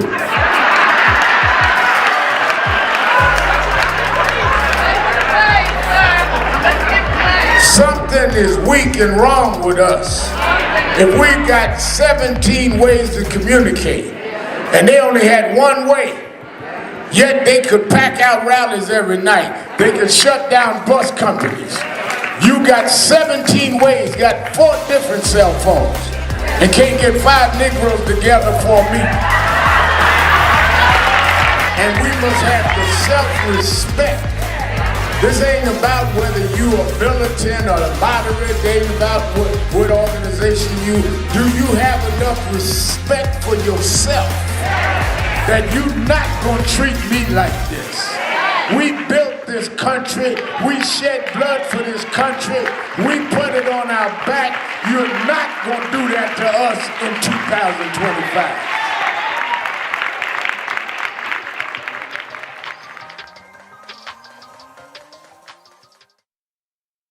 You got to be the new thing. This is not about likes on Facebook. This is about changes in our society. We got a hostile bigot in the White House, and we don't need a popularity contest We need people that are grounded and rooted in this and gonna fight with all they got. Jesus went up on the mountain and told his disciples. Reverend Toon said, y'all pray with me. They went to sleep. And when they looked up, they say that he had gone up on the mountain. They termed transfiguration. Is that in the book? And he was talking to Moses and Elijah. If Jesus had to talk to those that preceded him, then how you so brilliant you ain't got to talk to nobody? So as we embark on dealing with this DEI fight, I wanted to read, I studied all week, what would Dr. King be saying? What would Reverend Jackson be saying? That's what we do. This ain't a Sharpton thing or whoever thing. This is a thing in continuity. If Dr. King can shut down the Montgomery bus boycott when we couldn't even ride the front of the bus, if Jesse Jackson could take on major corporations before we had cell phones, then we in our day can take these companies that want to say no DEI and shut them down because we come out of a tradition and a lineage that can do that.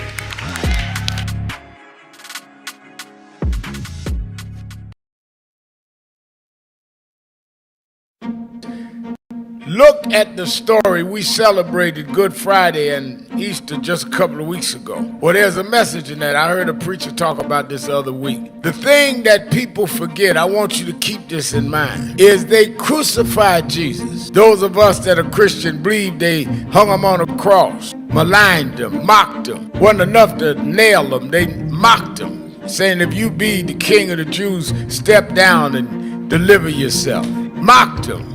Ridiculed him. He wanted water, they gave him vinegar. Crowned him with a crown of thorns. When they should be giving you your celebratory, they're going to give you some attacks. But the end of the story was they went and laid him in Joseph's tomb. Didn't even have a family tomb. Didn't have insurance like some of us. Laid him in a borrowed tomb. But the third morning, this is the story they tell it. The third morning, when they came to where they laid him, he wasn't there. My message is to you today that don't let them catch you where they laid you. They may kill your name. They may crucify your character. They may tell you you are nothing from nowhere, but when they come to where they laid you, let you be gone on to somewhere else. I've been called everything but a child of God. They said I'd be nothing going nowhere. They castigated us. They called us troublemakers. They called us loudmouth. And when they came to see me go to jail, I wasn't there. They can catch me on MSNBC now. They can catch me leading marches now. I serve a God that not only will go through the crucifixion, but will bring you through the resurrection. We're going to resurrect in the city. Stand up, black man. Stand up, black woman. This is our time.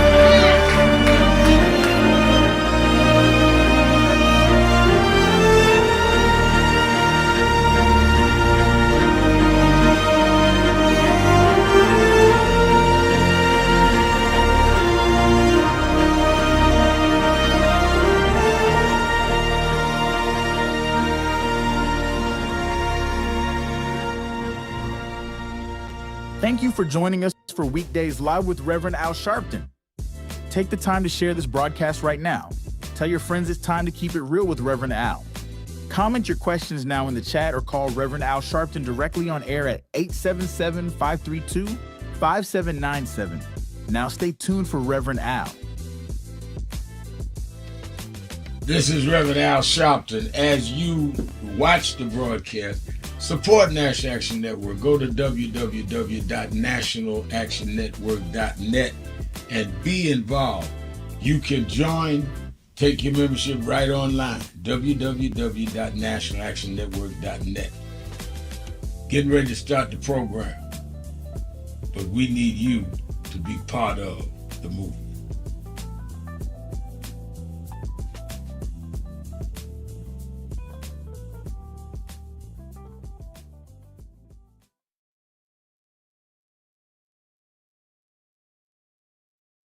That's when Haile Selassie, the Emperor of Ethiopia, came here, Adam Clayton Powell Jr., who was pastor here now. That Ethiopian Coptic cross.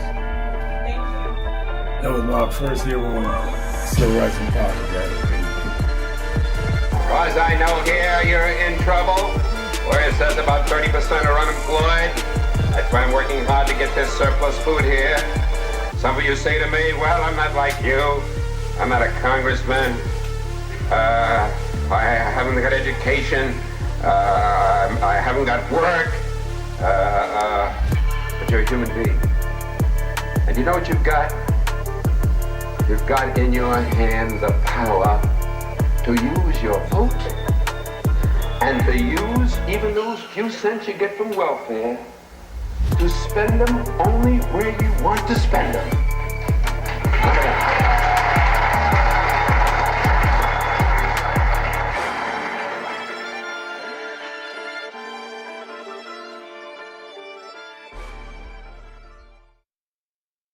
No justice! No justice!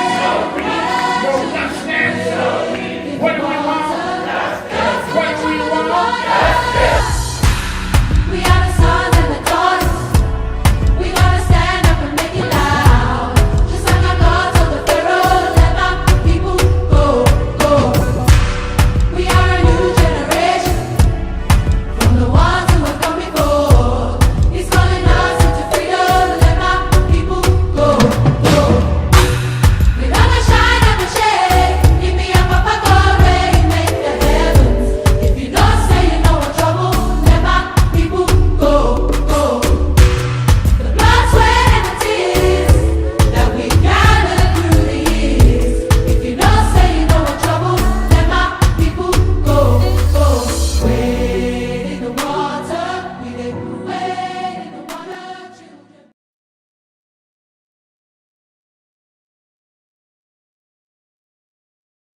It's been a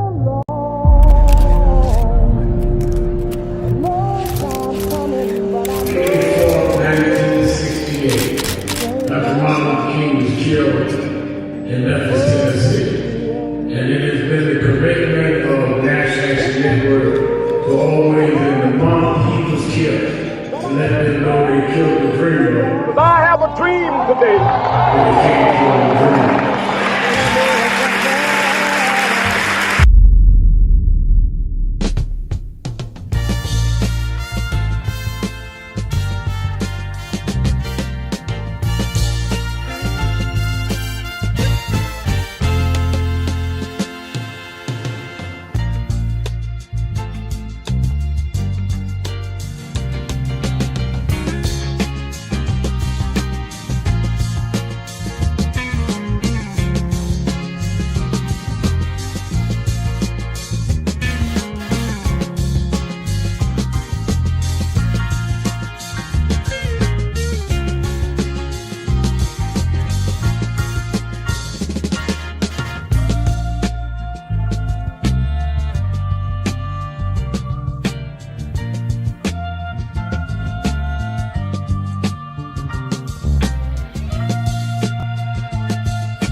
All right, so you ready? Yeah.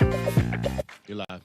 Keeping it real, keeping it real. I'm your host, Reverend Al Sharpton, and we're back. 1-877-532-5797, 1-877-532-5797, Twitter.com, The Rev Al. Antoine Seawright is our co-host. Antoine, let's go to the mayor, Mayor Rodney Jones. Mr. Mayor.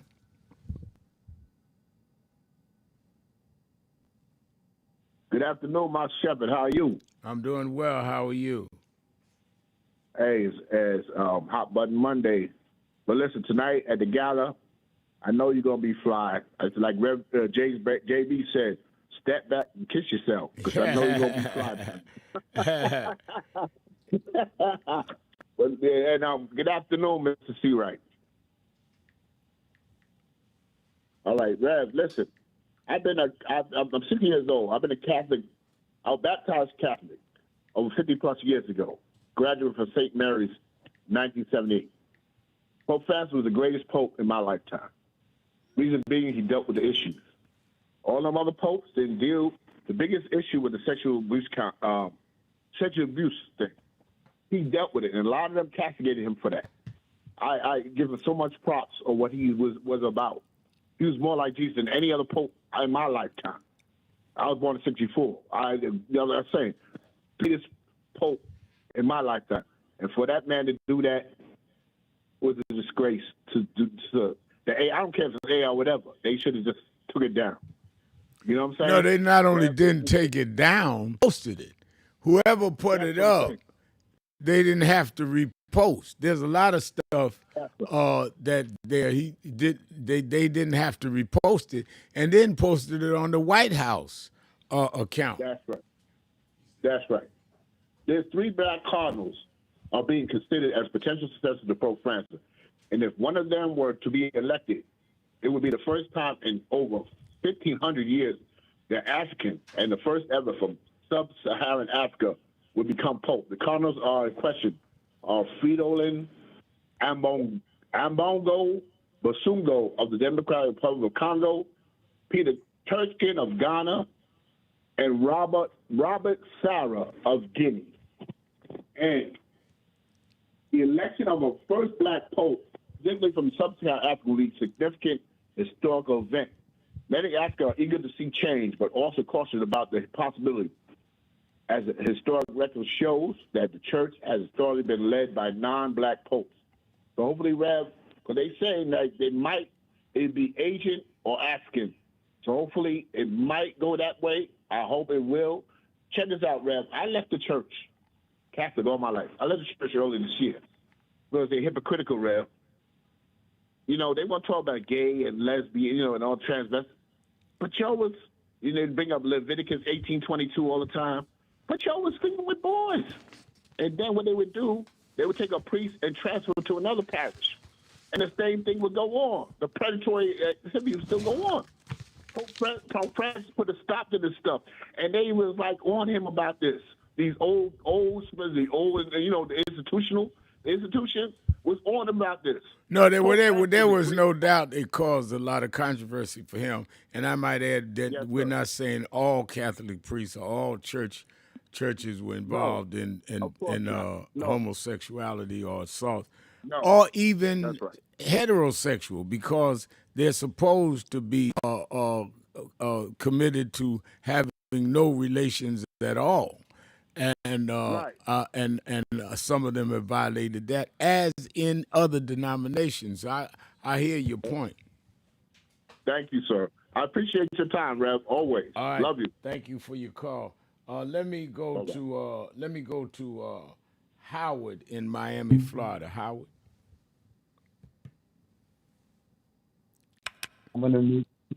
Hey, Rev, how are you doing? I'm doing well. How are you? I'm going to make this quick. I just wanted to say 2 shout-outs and talk about how good the Saturday Action Rally was this past day. First, they renamed the Uncle Luke Street. Okay. 2 streets down to Luther Campbell Way. And he chose to make it a way because he wanted to say really impress upon people instead of calling it a street, a way of how we live our life and the way we live. Second, shout out, I want to say yay to dandyism for the Met Gala tonight. I love the segment that you did on the Politics Nation about that. Thank you so much. It was informative. And the last thing I want to say, the Saturday Action Rally this week was insane. The Hattie and Deers, the singing, what's her name? Miss Cynthia was running for mayor. New York mayor. And they had New York Attorney General Letitia James introduce her. I mean, it was a phenomenal show. So that was it. I just want to give a shout. All right, I appreciate that. I appreciate that. Thank you for your call. A lot of people, thousands are watching the Saturday Rally on our website and on www.nationalactionnetwork.net. Rev, there. Hello. Did I lose you? Okay, here we go. You're live. A lot of people are listening to the rallies now on our live stream and on Impact Television. And I appreciate I appreciate that. Thank you for your call. And Antoine, I think that people are mobilizing. I mean, we've been pushing the August 28th march. There are going to be some preliminary marches in between. I think people are ready to understand that you can sit and moan and shock all you want. This man is president coming after you, and we need to be ready. Rev, this is an all-hands deck-on moment, and they're organizing in traditional and non-traditional spaces, and non-traditional and traditional folks are organizing. I think you and I will be together for a meeting on Wednesday where we will organize or start to organize and galvanize some faith leaders. I've seen some young folks start to organize digitally online because that's where their space is. And we've seen even some people who don't look like us or traditionally have not voted with us saying that they cannot continue down this dangerous road. Farmers included. The markup for the agriculture committee was supposed to be this week, but they've gotten so much pushback and feedback from the public that they're delaying that because they were going to have to put the rest to SNAP benefits. And we know the SNAP benefits is not just about the end user. A lot of the committees in Congress about the budget were having to cancel their markups this week and next week because the public pressure is ramping up so high. So we got to keep it up. No doubt about it. Let's take our break. After the break, Dominique Sharpton's coming on to do a couple of segments as I prepare, among other things, get these people straight for the Met Gala tonight, dealing with diversity, dealing with our night at the Met. A lot of our entertainers coming in. Let's take a break. Be right back. Keeping it real. Hot Button Monday. Dominique Sharpton and Antoine Seawright. Be right back.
Country, talking to the radio announcers, the church people and the street people, telling them that God has smiled on me.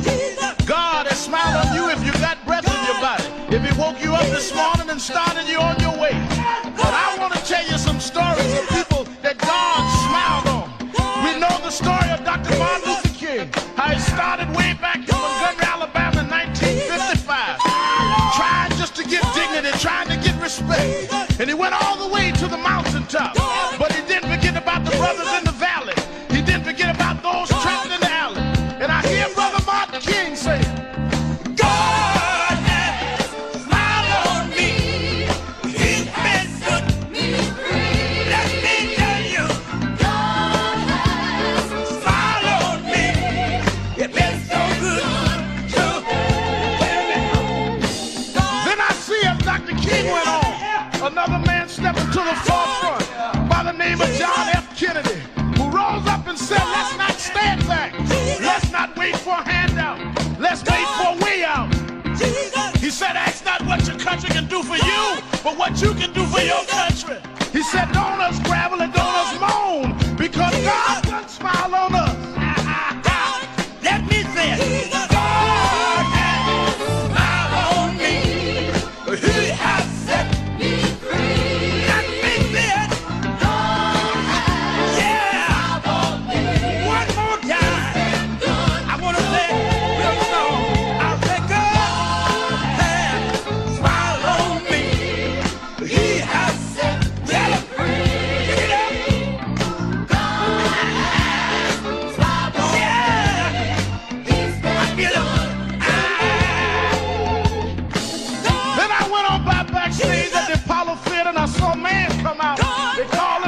of soul, James Brown. And James Brown said, Reverend, don't you worry. I started out as a shoe shine boy.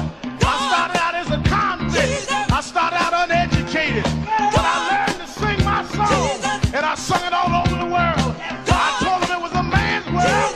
I told him about the big payback. I told him Papa got a brand new bag. And all over the world, they can hear my voice. But Reverend, don't you frown. Don't you bow your head. Tell him what you told me, Brother Brown. I said, now God has smiled on me. He has set me free. Yeah. He has set me free. God smiled on me. You've been so good to me. Then I went home and I told my mother what Brown told me. And she said, son, even though we don't have much, we don't need relief, all we need is belief. And she said, he didn't tell you no lie, because the Lord will take care of you. God sits high, but he looks down low. And every time you get discouraged, every time you're burning down, all you have to do is think of the things that God made a way for you and look toward the heavens. Lift your eyes to the hills and say, God, God, God, come smile on me. Now then the God has smiled on me. He has set me free. God has smiled on me. That has been so good to me. Yes, he has. I said, God smiled on me. He has set me free. And I know all over the country, smile on me. We need jobs. We need a way to make it. We need help. We need jobs. We need a way to make some money to feed our families and raise our bread. We need a way to survive, so we don't need crime as a survival kit. We just need a little bit. But don't give the hope up. Don't lose the faith, because God will smile on you. God will give you the strength. God will make a way for you. Adam Clay Powell said, keep the faith. Keep the faith, baby. I hear Robert Kennedy saying that it's not the dream of, but it's the dream that'll live on forever. Just know that God will smile on you. Dr. King had a dream. Dr. King said, I went to the mountaintop, but I didn't stop there. I looked over and saw the promised land. I hear Brother Malcolm saying, don't sit on the stoop. Stand up and be a man. Respect yourself. Be somebody. Then I hear the brothers in the Hispanic community say, I'm going to stand up and be a man. I'm going to do the best I can.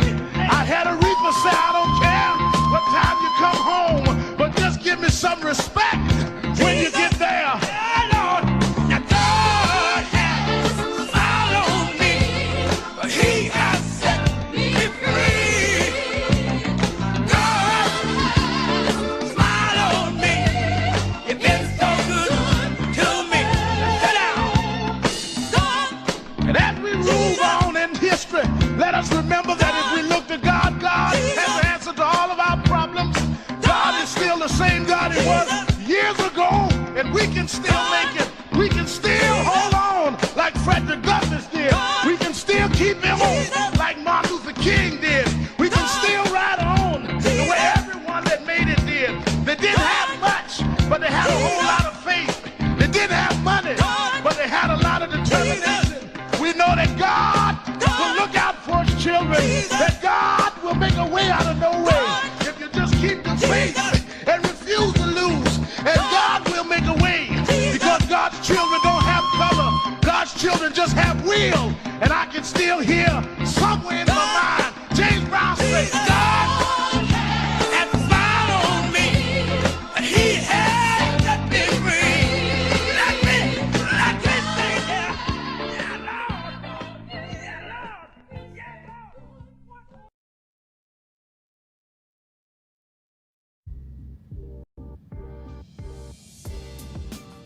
As I was sitting at my desk doing the radio show, I thought about during one of the commercials. I keep right behind my desk a picture. This photo is Frederica Washington, Bishop Washington's daughter, who I grew up under.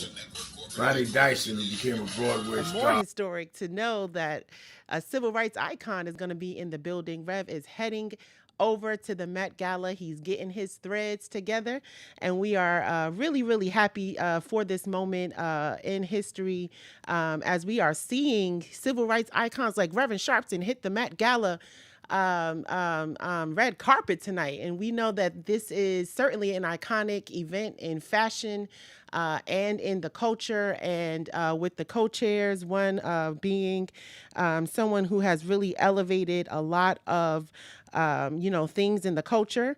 It is definitely inspiring to me to see my dad. My dad is walking the red carpet at the Met Gala tonight. And so I'm happy to sit in for him for the remainder of the broadcast. Brother Antoine, how you doing today? Good afternoon. I didn't get to say hello. It's good to be keeping it real with the one and only Dominic Sharpton, my sister from another mister. Yes, it's been a while, and certainly always a pleasure speaking with you. I know that we got a lot going on. Rev is too cool for school right now. He's like, I'm heading to the Met, so y'all take this and and do well by it, okay? So we're keeping it real, and certainly know that we've got a lot to talk about and a lot to keep it real about. Certainly a lot of hot pressing issues have been going on. Many of you know that we are also preparing for the March on Wall Street on August 28th in commemoration, of course, of the historic March on Washington, where we convened many, many decades ago to stand for jobs and justice and freedom and the rights of people of color across America, standing in solidarity and community with each other by the thousands. We know that right now in this moment, we've got to continue to do the same thing. We've got to continue to hold both corporations and, of course, those that are in power who are trying to dismantle so many things for us. We've got to continue to stand in solidarity and in community. So we know that this march is important. It's important for us to show across the realm how we as a people can come together and stand united against anything that is trying to tear us down. And so we hope that everyone is preparing to join us in New York City as we are marching on Wall Street on August the 28th. And you can, of course, check out the website and register.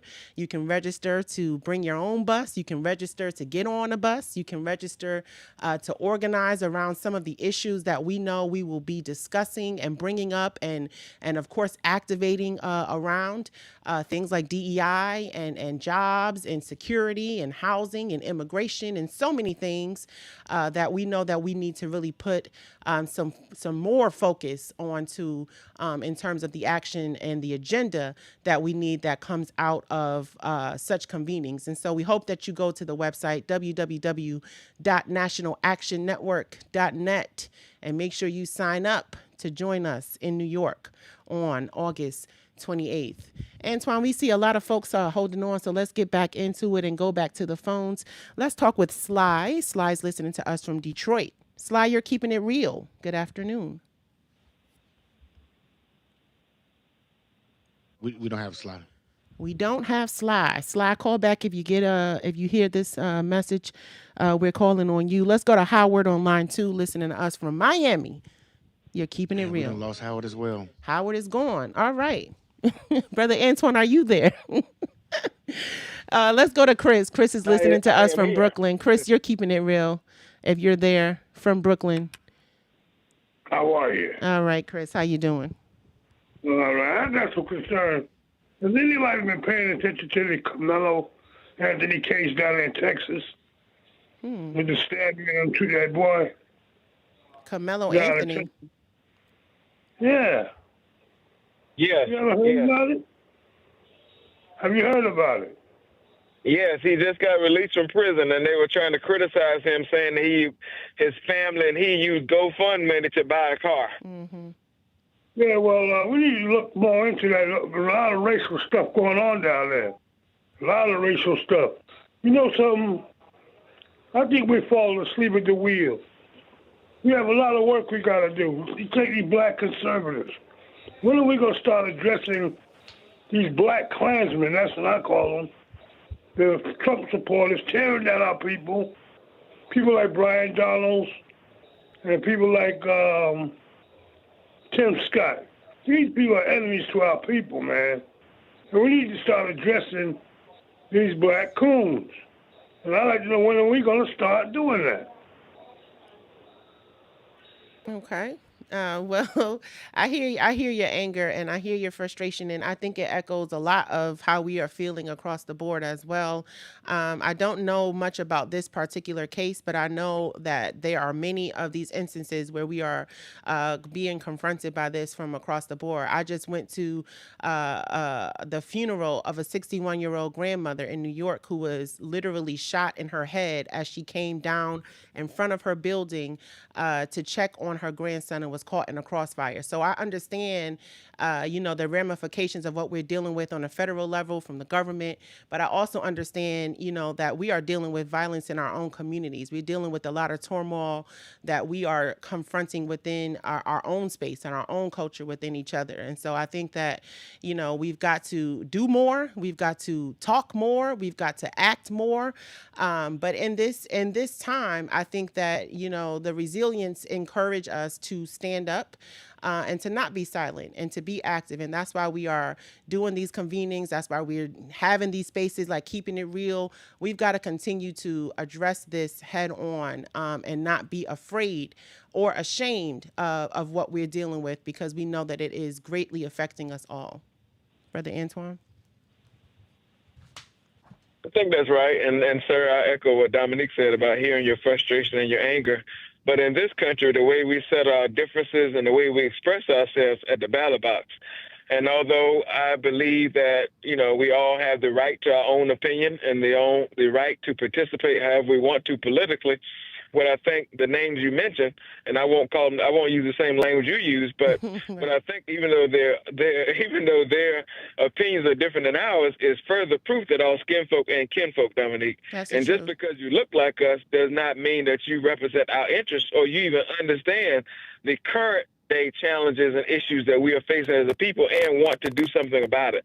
So we have the opportunity this year in November to express ourselves at the ballot box all across the country, next year, the year after that, and in 2028. And so we've got to govern ourselves accordingly, as I say at the Baptist Church. Yep, you got to move them out. If they're not for us, if they're not doing what we need them to do, if we can't hold them accountable and they present policies and actions in which they know is going to turn the tides and really deal with the ramifications of how it's affecting us as a people, then we need to get them out of office, period.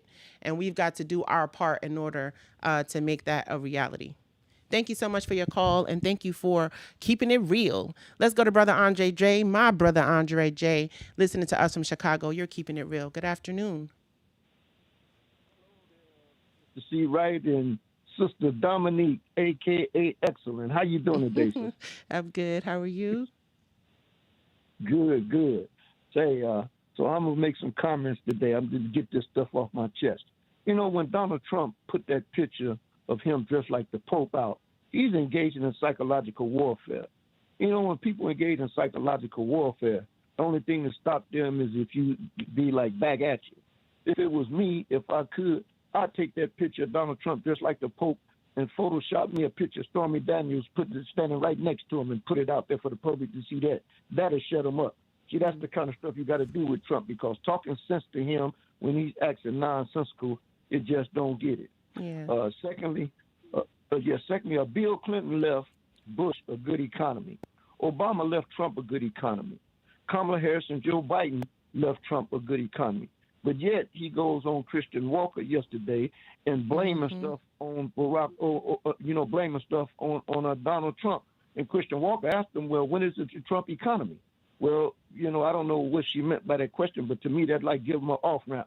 Sometimes you just got to just be point blank with this stuff and let them know, hey, you inherited a decent economy and you ran it in the ground. Look here, when Kamala Harris and Joe Biden was running for president, it seemed like every day, Dominique and Mr. C. Right, I seen the news comments at the gas station talking to people about the gas prices and at the grocery store talking about the food. I have yet to see a camera at the gas station now and in the grocery store talking about how people feel about these high gas prices. So it reaffirms what I believed in the first place, that the news media had been being biased and they did not cover Kamala Harris and Joe Biden the same way That's right. that they did Donald Trump. They've been real passive about him. See, lastly, he lied about the gas price. Andre, I want you to hold on because I know we hear the music, so I don't want to cut you off. So just hold on. We're going to take a quick break. It's Dominique Sharpton. I'm sitting in for the Rev with Antoine Seawright. It's Hot Button Issues Monday. You can join in on the conversation. 1-877-532-5797. We'll be back with more of Keeping It Real with Sharpton. We'll be right back. Keeping it real. As I was sitting at my desk doing the radio show, I thought about during one of the commercials. I keep right behind my desk a picture. This photo is Frederica Washington, Bishop Washington's daughter, who I grew up under. Ronnie Dyson, who became a Broadway star of hair, grew up in church with us. And me as a minister doing a Tom Thumb wedding. We used to have Tom Thumb weddings for the kids, teaching us how to have a wedding and to be married. And I was the preacher. I was about 9 years old in this picture. I was already been preaching since I was 4. I keep things around me like that, reminding me of my journey. You have the habit of looking at things to see how far you've come where you started. I was a boy preacher here. Both Frederica and Ronnie have died, and I'm still preaching, I'm still here. I thank God I don't take any day for granted, nor do I take me starting early for granted. Don't take your life for granted. Remember it, chart it, and be grateful for it.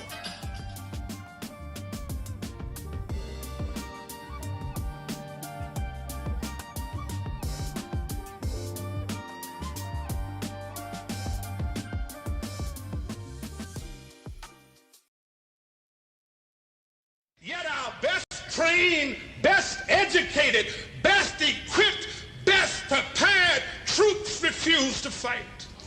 Matter of fact, it's safe to say that they would rather switch than fight.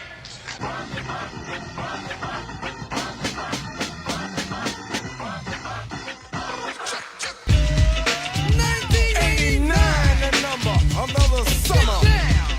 Sound of the funky drummer. Music hitting your heart, cause I know you got soul. Hey, listen if you're missing, y'all. Swinging while I'm singing. Hey, giving what you're getting. Knowing what I know in. While the black band's sweating. In the rhythm I'm rolling. Gotta give us what we want. Gotta give us what we need. Hey, our freedom of speech is freedom of death. We got to fight the powers that be. Fight the power. Fight the power. Fight the power. Fight the power. Fight the power. Fight the power. Fight the power. We got to fight the powers that be. As the rhythm's designed to bounce with calcium that the rhyme designed to fill your mind. Now that you realize the prize arrives, we got to bump the stuff to make it tough. From the heart, it's a start, a work of art to revolutionize, make a change, something strange. People, we are the same. No, we're not the same, cause we don't know the game. What we need is a way.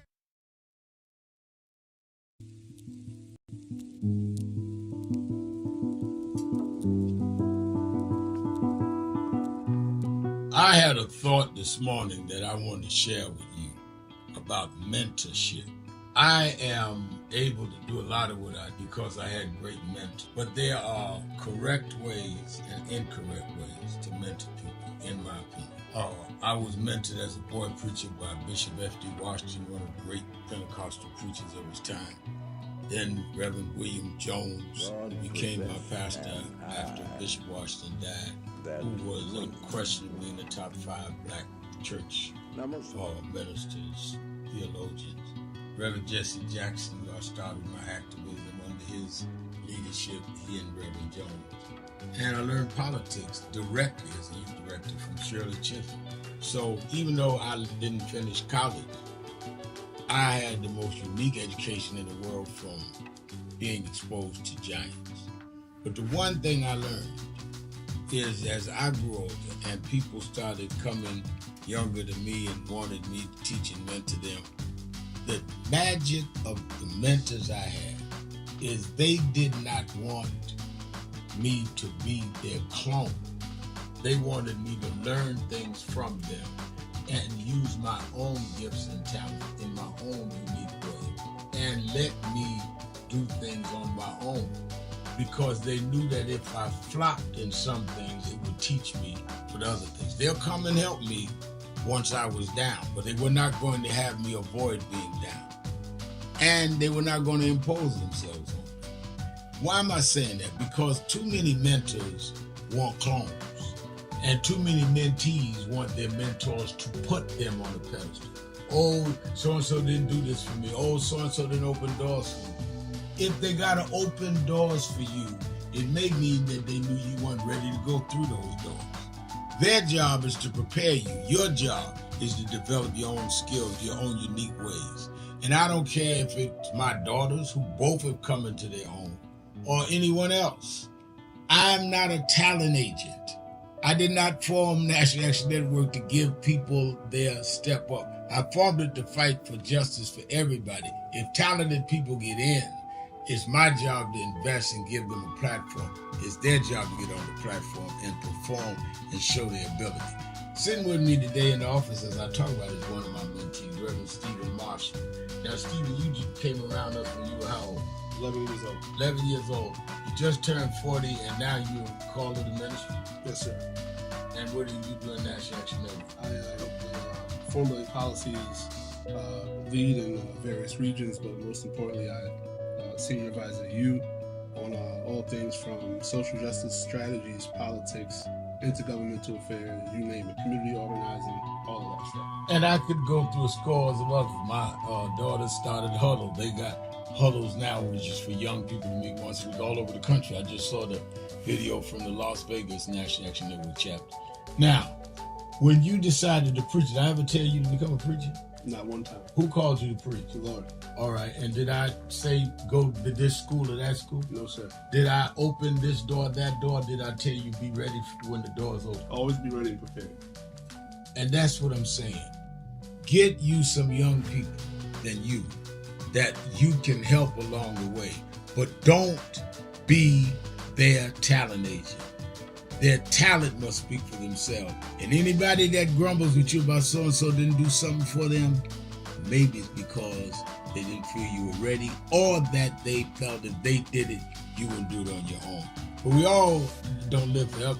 I want the next generation to speak of me, of National Action Network, and others, the way I speak of Reverend Jones and Bishop Washington and Shirley Chisholm and Reverend Jackson.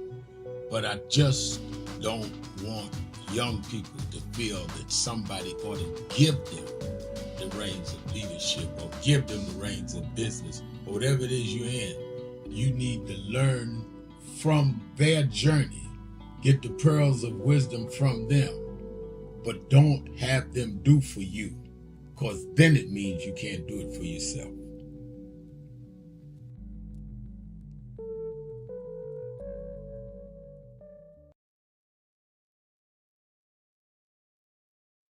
You got to be the new thing. This is not about likes on Facebook. This is about changes in our society. We got a hostile bigot in the White House, and we don't need a popularity contest. We need people that are grounded and rooted in this and gonna fight with all they got. Jesus went up on the mountain and told his disciples, Reverend Toon says, y'all pray with me. They went to sleep. And when they looked up, they say that he had gone up on the mountain. They termed transfiguration. Is that in the book? And he was talking to Moses and Elijah. If Jesus had to talk to those that preceded him, then how you so brilliant you ain't got to talk to nobody? So as we embark on dealing with this DEI fight, I wanted to read, I studied all week. What would Dr. King be saying? What would Reverend Jackson be saying? That's what we're doing. This ain't a Sharpton thing or whoever thing. This is a thing in continuity. If Dr. King can shut down the Montgomery bus boycott when we couldn't even ride the front of the bus. If Jesse Jackson could take on major corporations before we had cell phones, then we in our day can take these companies that want to say no DEI and shut them down, because we come out of a tradition and a lineage that can do that.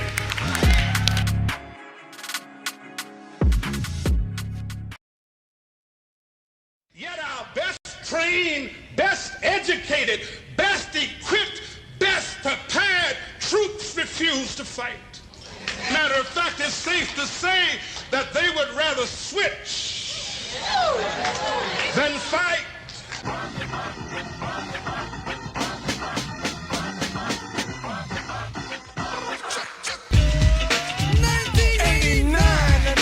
Another summer. Sound of the funky drummer. Music hitting your heart, cause I know you got soul. Hey, listen if you're missing, y'all. Swinging while I'm singing. Hey, giving what you're getting. Knowing what I know in. While the black band's sweating. In the rhythm I'm rolling. Gotta give us what we want. Gotta give us what we need. Hey, our freedom of speech is freedom of death. We got to fight the powers that be. Fight the power. Keeping it real. I'm Dominique Sharpton, Reverend Sharpton's eldest daughter. I'm sitting in for the Rev. Rev is heading to the Met Gala, but it's Hot Button Issues Monday. I'm sitting in with Antoine Seawright, and we're taking your calls across the country. You can join in on today's conversation by calling us at 1-877-532-5797, 1-877-532-5797. We're also live streaming, and I'm going to get to some of these comments online. Got a lot going on in the chat, so I want to address some of these things, and I'm coming to you as well. But Brother Andre J. from Chicago was talking before the break. Are you still there, sir? You can continue with your comment. So I was saying that Donald Trump went on Christian Welker and lied about this economy and blamed it on Joe Biden, when the fact is that Pam Bondi, Pete Hegseth, Donald Trump, and the rest of them, they all have fired people. So I want to know, how can we have a good economy behind all those loss of jobs, including those tariffs that he put on people? That's right. I think his foot should have been held to the fire about that. You know, it's his fault with the economy. Then I went on to say that he lied about the gas price, talking about gas was $1.98 a gallon. I did some fact checking, and gas and nowhere in the United States is $1.98. It's $2.68 is the lowest price. Tell me where it's less than $2. That's what I want to know. Here, nowhere. Right. Absolutely nowhere.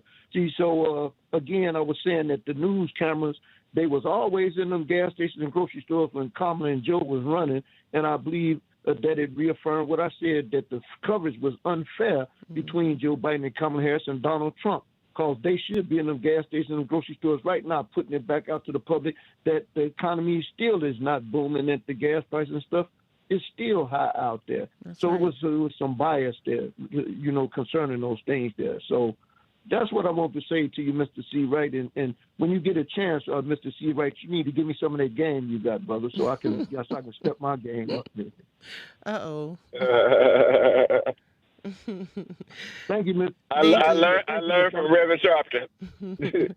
No, I think you're spot on with that too. I know that, and this is why, you know, I'm appreciative to having, you know, broadcasts like this one and having the alternative. So, I mean, in order for us to really combat this, everything that we're dealing with, we have got to continue to uplift the stories. You know, we're living history. We're every moment that we are in this fight, that is historic.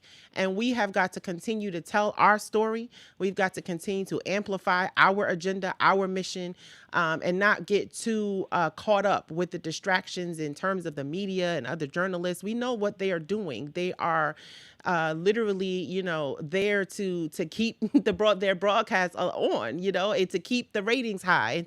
So I mean, we can't be beholding to everything that we hear that comes out in the media. We can't be beholding to everything we read. We've got to do our own fact checking. We've got to do our own research. We've got to really do that, and we've got to educate each other. And so that's why I wanna address this comment by Brother Marshall. I'm trying to show it online here, TJ, if you can help me. But he's talking about, how Reverend Sharpton, he basically said, there's so much turmoil in the community. Why doesn't your daddy put that back up so I can read it, please?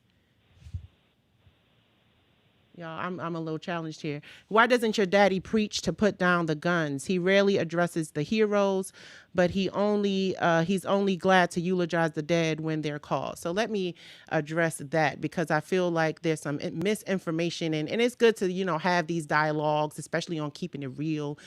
So thank you, brother, for your comment, and you got the right one today. I've been working at National Action Network for 17 years alongside my father. I'm not only just his daughter, but I have also worked with other women, other leaders in the organization, many of whom you may not even know of, but doing the work. And in terms of gun violence, it's something that is very dear to me for personal reasons. But more so, we convene, the NANS Youth Huddle convenes every Monday. And I encourage you, brother, to tune in tonight at 6 o'clock. We'll be live from the House of Justice, talking with young people right there in the community of Harlem, just a few blocks away from where Xenia met, who was a lifetime member of NAN, was gunned down, just going downstairs to check on her grandson, and was caught in a crossfire. I mentioned that earlier. But we do a lot of programming. We've done gun buyback programs. We've done things to deal with the mental health component around why people pick up guns in the first place, from conflict resolution to dealing with, how we address anger issues, how we address systemic racism, how we address things on a systemic level as we are confronted with, conflict every day in our own community.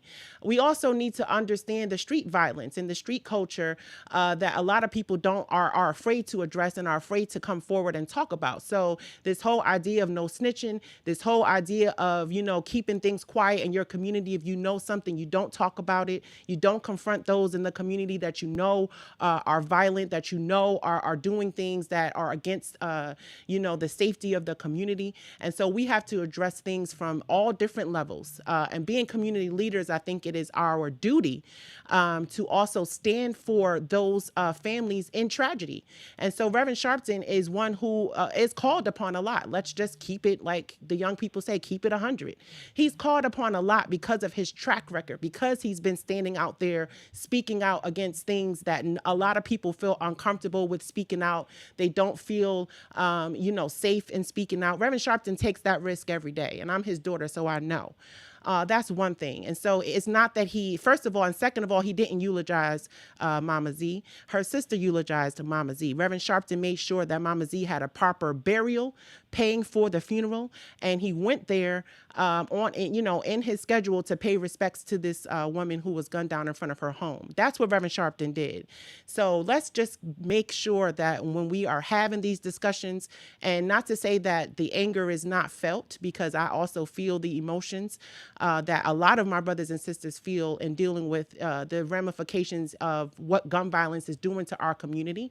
But I also know that there are people like Reverend Al who is standing up in the gap when I don't see a lot more people that's doing that. I don't see him, having to push anyone out the way to stand for this sister and make sure that her funeral was paid for and she had a proper burial. I didn't see him knocking anybody out the way in order to do that. And so what I'm saying is, we've got to be equipped with the information. We've got to fact check, and we've got to know what we're talking about before we make certain comments, because we need each other in this moment. And I think that instead of trying to find a way to attack someone who is standing up, we need to find a way to do something ourselves. So, brother, I would ask you, what have you done to eradicate gun violence in America? Can you answer that comment? Thank you so much for it, though. Let's get back to the phones and go to Ken. Ken is calling from Florida. Ken, you're keeping it real. Good afternoon. Yeah, thank you for taking my call. I think I want to ask black people this. How were your communities up under Biden? I mean, the masses of black communities. How were our communities up under Obama, Clinton, and even Jimmy Carter? And I'm saying that to say, I hear so many people telling us if we just get out and vote, our communities will be better. And I don't find that to be the case, okay? And this is what I want to say. I think this is our black people's situation, right? If you're in a war and you are losing battle after battle after battle, you are losing the war. And that's what it seems with the black community now. And my last point, and then I'm going to let you hang up. I'm going to hang up. If you go to a doctor and this doctor is prescribing medication for you to get better, but you don't seem to be getting better, do you continue to go to that doctor or do you go to another doctor? See, what it is we have leaders that are coming before us prescribing a strategy, and it doesn't seem like we're getting better. But instead of changing the leaders, we blame the people for not voting enough, okay? And until black people realize that a lot of people are coming on talking about what they are doing, you have to have results that show the people are progressing as a result of your strategy. Mm-hmm. And Andre J., he comes on every day. He's not talking about nothing. Jihad from Atlanta comes on talking about vote, vote, vote. Somehow the Democratic Party is going to be our savior. Listen, the solution to black people problem is in our history. Look at what some of our ancestors did, not the civil rights movement, but ancestors before the civil rights movement and other ancestors during the civil rights movement, and you will find your answers to the solutions that we need. Give us one. Give us much. one. No, before you go, because you can't, you can't just say that and then just hang up. Now, give us one, because obviously we're missing the point a little bit. I'm going to let you hold on and think about that while we have this little break and come back to us with something substantial. This is Dominique Sharpton sitting in with Antoine Seawright. We're taking your calls across the country. It's Hot Button Issues Monday. Call us and join in on the conversation. 1-877-532-5797. We'll be right back with more of Keeping It Real with Sharpton. Where We'll be families right aren't back. getting evicted, where our kids are safe, where homeownership and entrepreneurship is within reach. And that'll be a better deal for Black New Yorkers, but it will also be a better deal for all New Yorkers. Those asset managers that we've invested in, they outperform their benchmarks by 5%. It's Black asset managers that are amongst the best in our country, our portfolio. They've helped us save $1.8 billion for taxpayers. As author Heather McGhee, who helped develop the plan, makes clear in her book, The Sum of Us, when we end injustice, when we close that racial wealth gap, when we open up opportunity to everyone, then we win a solidarity dividend that helps all New Yorkers have the safe, affordable, thriving city that every single family deserves at this moment of emergency. That will be one of the best answers that New York City can give to this racist president in the White House, and the best futures we can give to all our families. Keep hope alive. Thank you very much, Rev, for inviting me and welcoming me this morning. Give him a hand, Controller, candidate for mayor, Brad Lander. As we are looking at what is going on in this country, it is easy to get depressed. and it's easy to give up. I thought about how we were getting calls from members of Congress saying they were going down to El Salvador to try and deal with this arrest of a man found to be innocent of anything. And this country sent him to the worst jail in the Western Hemisphere.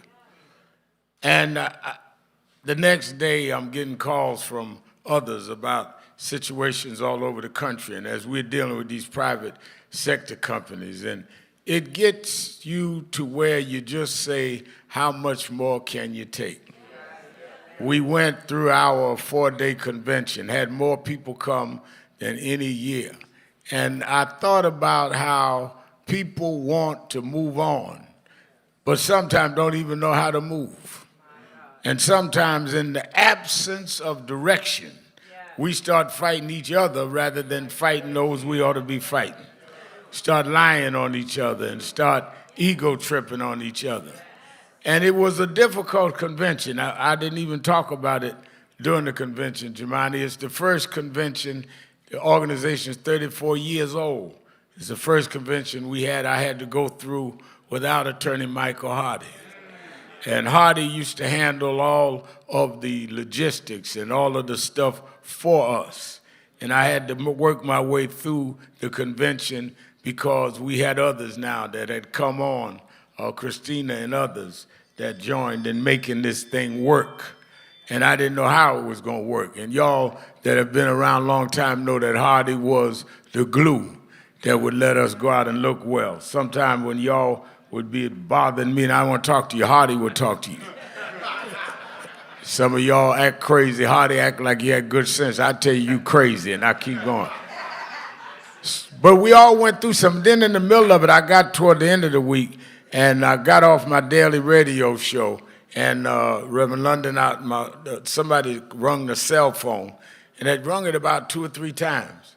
And I didn't recognize the number, so I didn't answer it. I figured whoever it is got my number, they'll call the office. And the 4th time they rung it, I answered the phone. Really halfway going to ask them, who is this and how you get my number? And I said, hello. They said, is this Reverend Al? I said, did you call Reverend Al? Said, yeah. I said, she said, you sure this is Reverend Al? I said, yeah. She said, this is Wendy Williams. And I thought about how Wendy had been on WBLS radio. I knew her since then. We never had a cause. She didn't give us time on the air. Then when she went TV, she had me on there. She says, I want you to try and help me. And I'm not going to go through all that she went through. And I said, well, can I come see you? She said, I don't think they let people visit me. I said, well, you tell them I'm your clergyman. She said, that's right, you are. And they gave me a clergy visit. And I went to see Wendy Williams on Thursday.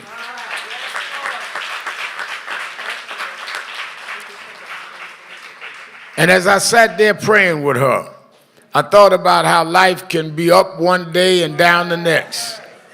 I thought about it as an example of what happened to our people, because we saw the heights in 2008 when Barack Obama won for president.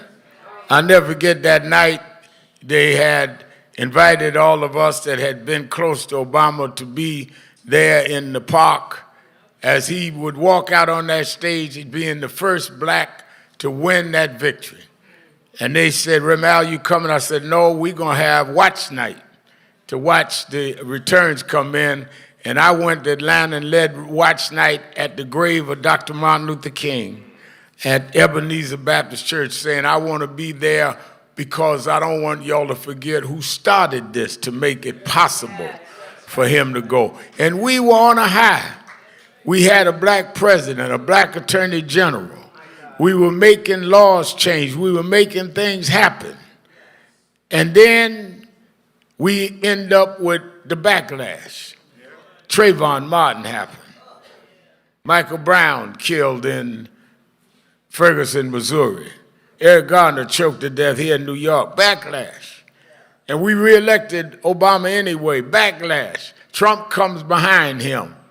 And sometimes you get where you feel like you're going one step forward and two backward.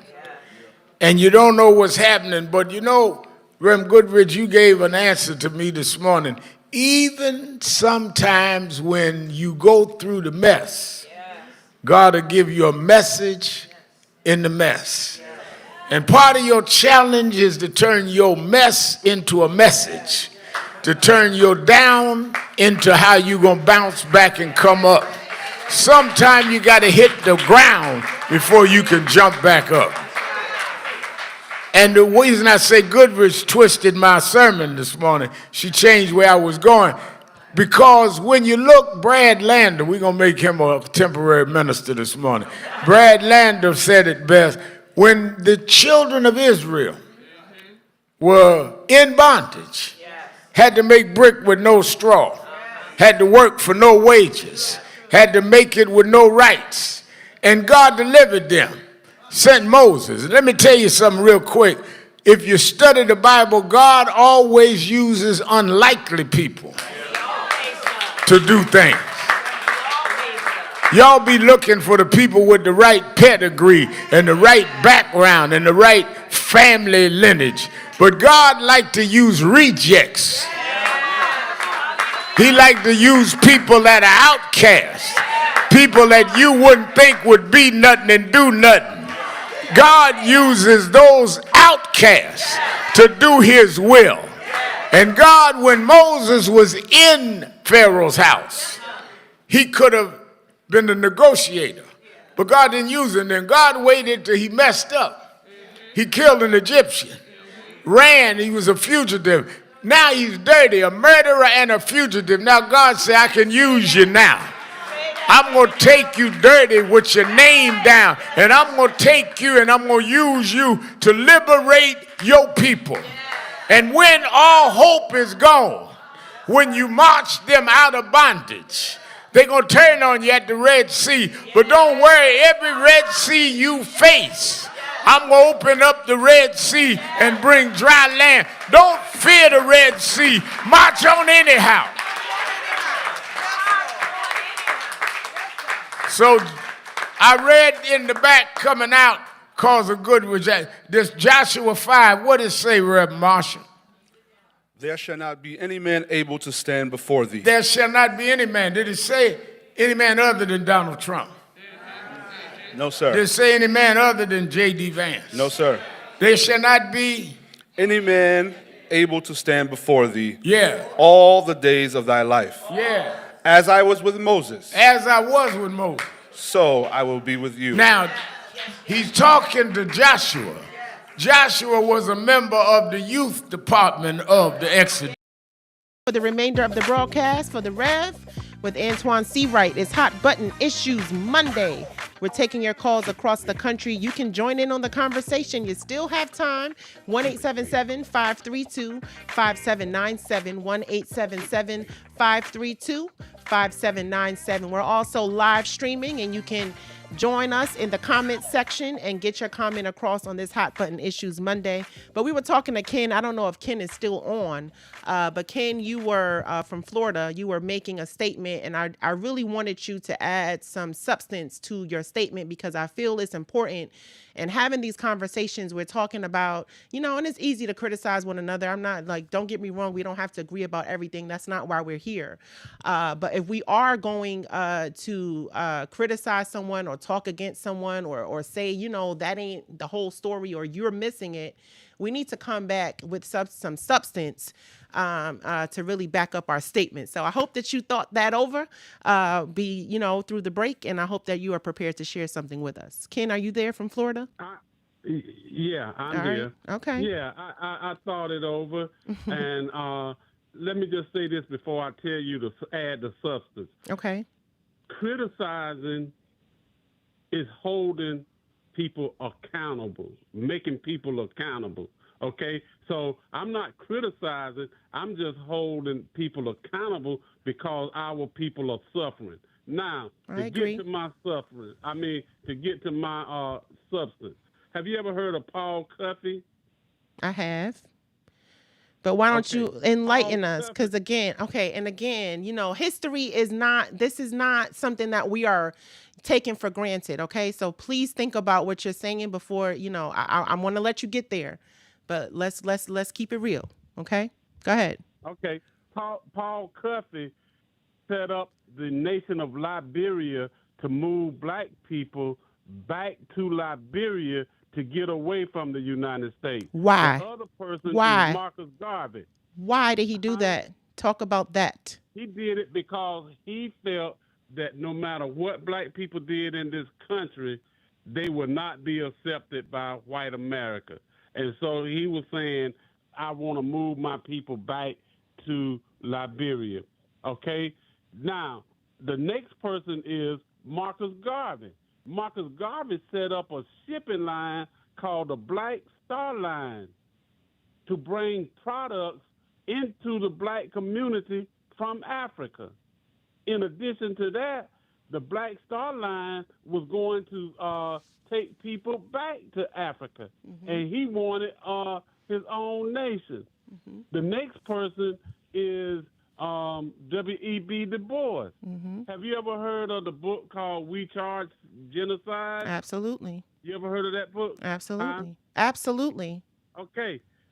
What they did, what those ancestors did, they took the United States and charged the United States with genocide against black people. He didn't take it to the Democratic Party or the Republican Party. He took it to the United Nations.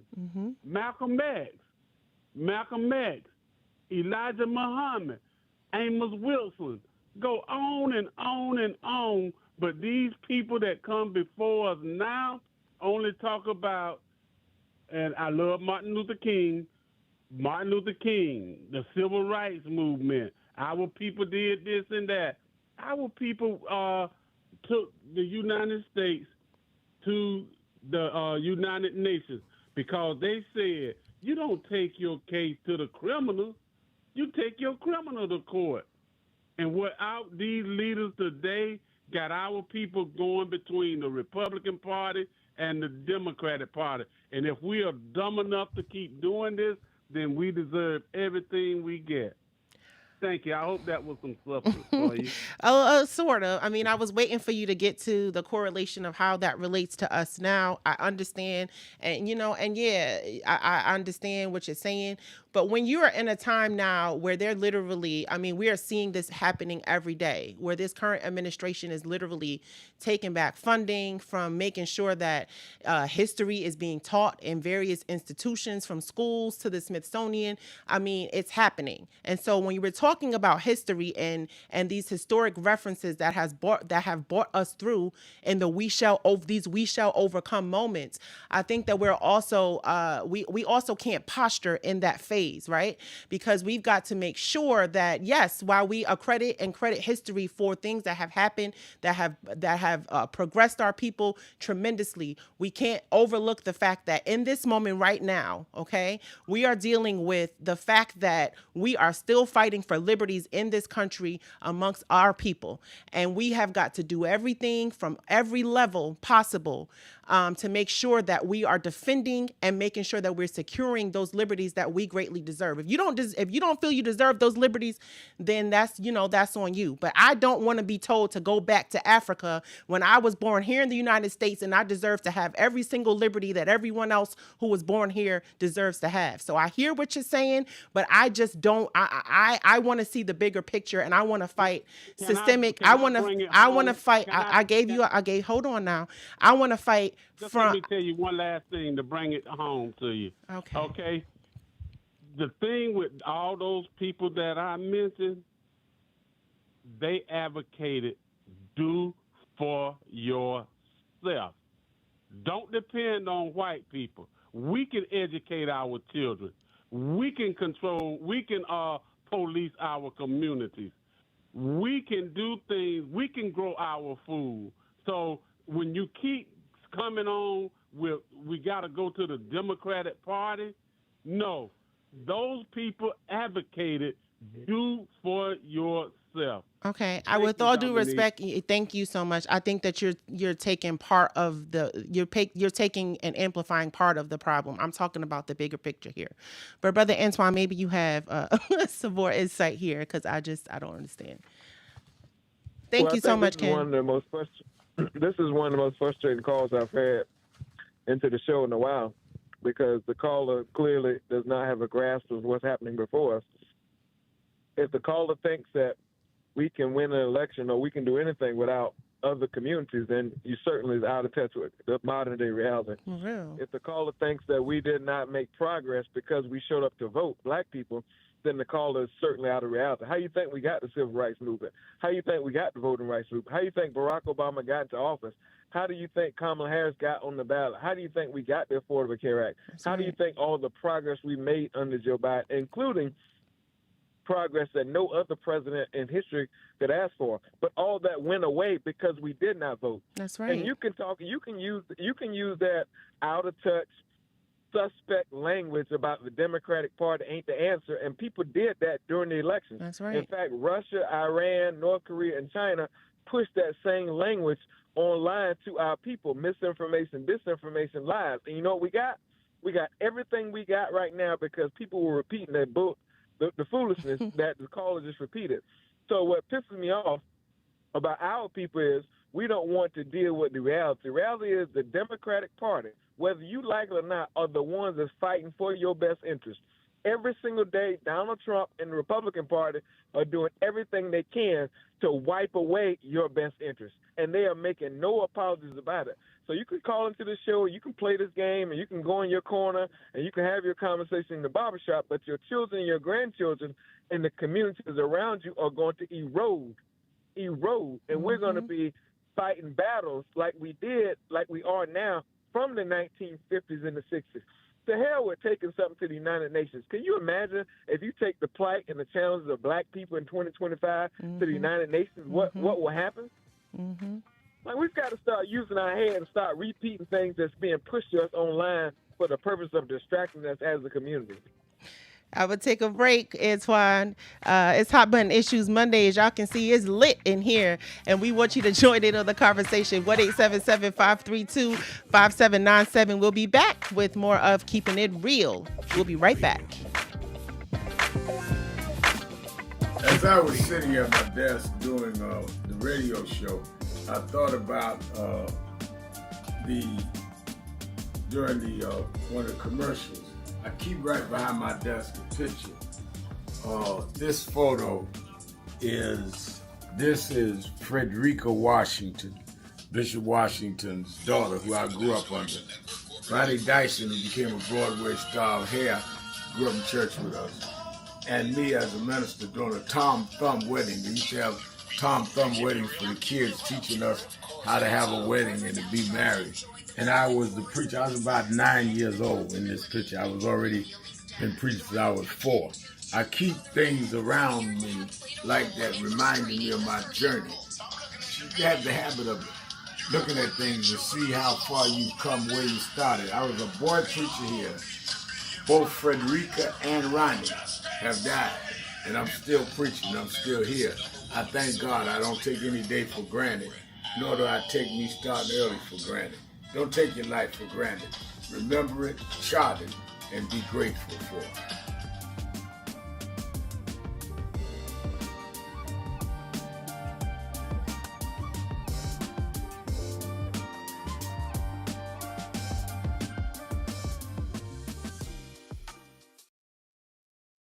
One year ago and change, 67 weeks ago, we started marching every Thursday, am I right, on the offices of Bill Ackman. Bill Ackman was the architect of ending DEI, which is diversity, equity, and inclusion. He started it.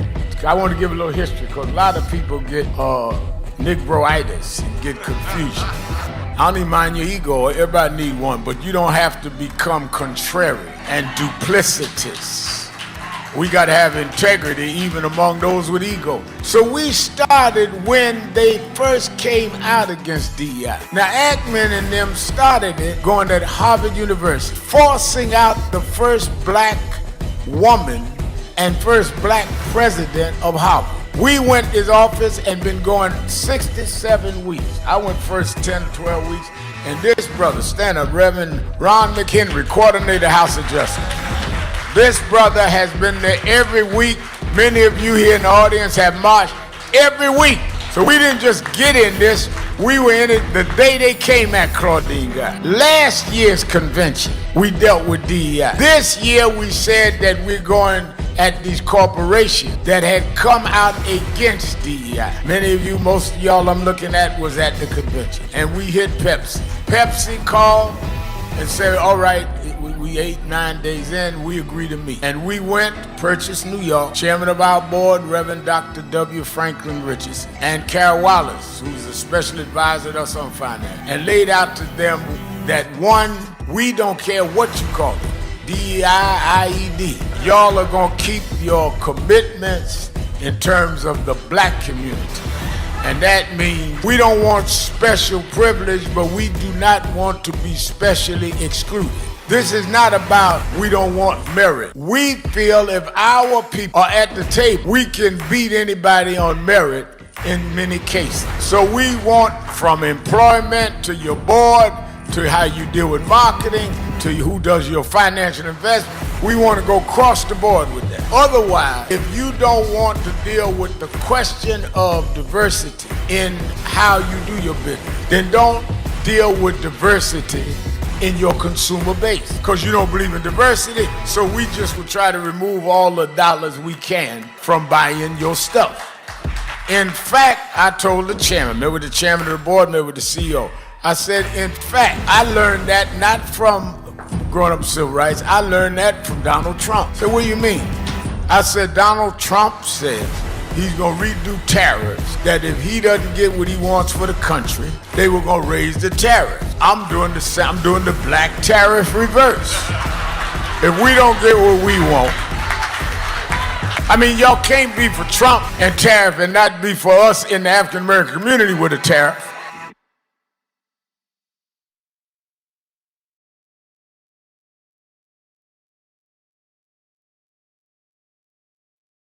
If you understand what faith is, you know, I'm a minister. Faith in the Bible is faith is the substance of things hoped for, evidence of things unseen. If you could figure it out, if you have a guaranteed result, if you have a planned strategic course that won't fail, that's not faith. Faith is when you can't figure it out, but you know it's right, and you're gonna do it anyhow, even if you risk losing. Even if you risk ridicule, that's faith. And that is what has been the basis of my activism, is faith. That I believe if you do what's right, it will end up right. So, I was born and raised in Brooklyn, New York. My mother was from Dothan, Alabama. Father was from somewhere near Daytona Beach, Florida. Wabassin, I think was the name of the town. They grew up in rigid segregation. They couldn't vote, had to sit in the back of the bus. They came north as part of the migration, thinking they'd find a better way up north. They didn't know each other, of course, met in New York, got married, had 2 kids. I was the youngest kid. Their youngest son lived to be one that sat on the stage when the first black president was elected. To go in one generation, from them not being able to vote, till 2 generations later, their son is working with President Obama, gives me faith. Because they could have said in Alabama, this will never change. It did. It did because people didn't accept it.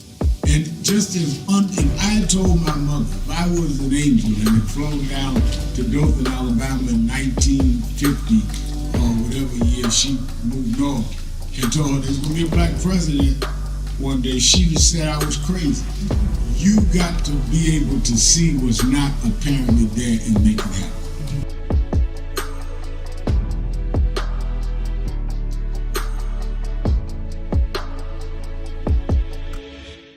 Connor Webb. I'm the Speakers Director of the Yale College Democrats. We are so fortunate to have Reverend Sharpton here to join us this evening in New Haven to talk about the cruelty and the iniquity that we have seen celebrated under the second Trump administration, what we're meant to do about it as journalists and as press professionals and as citizens. So we were just so grateful to have him this evening.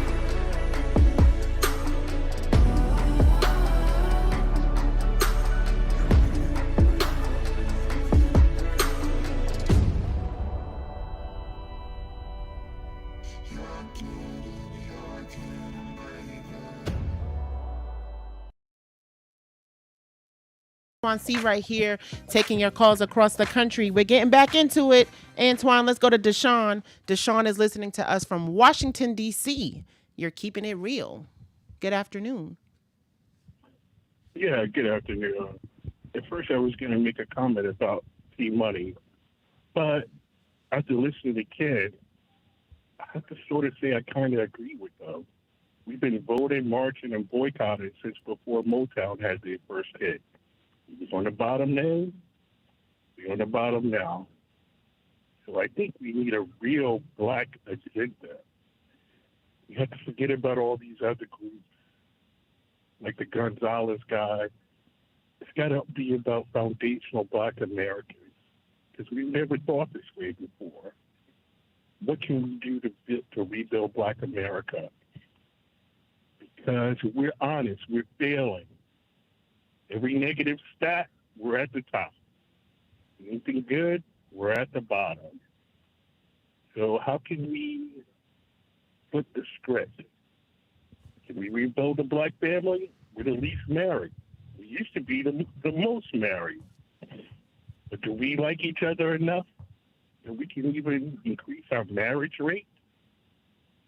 50% of black boys aren't even reading at their grade level. Can't be Trump's fault. So I'm saying all that to say, I think Ken was right, and that there's a lot of work that we can do. And before you all question me, me, for my friends, we built a charter school in Southeast D.C. that specializes in STEM. Next year, we'll be opening another one in Baltimore. So that's 5 black men who built 2 schools. And very briefly, I just wanted to say to C-Right, if you had that much smoke for Ken, you should have said something while he was on the line. That was kind of a beta male move to wait till he hung up to go off on him. That's not how men operate, bruh.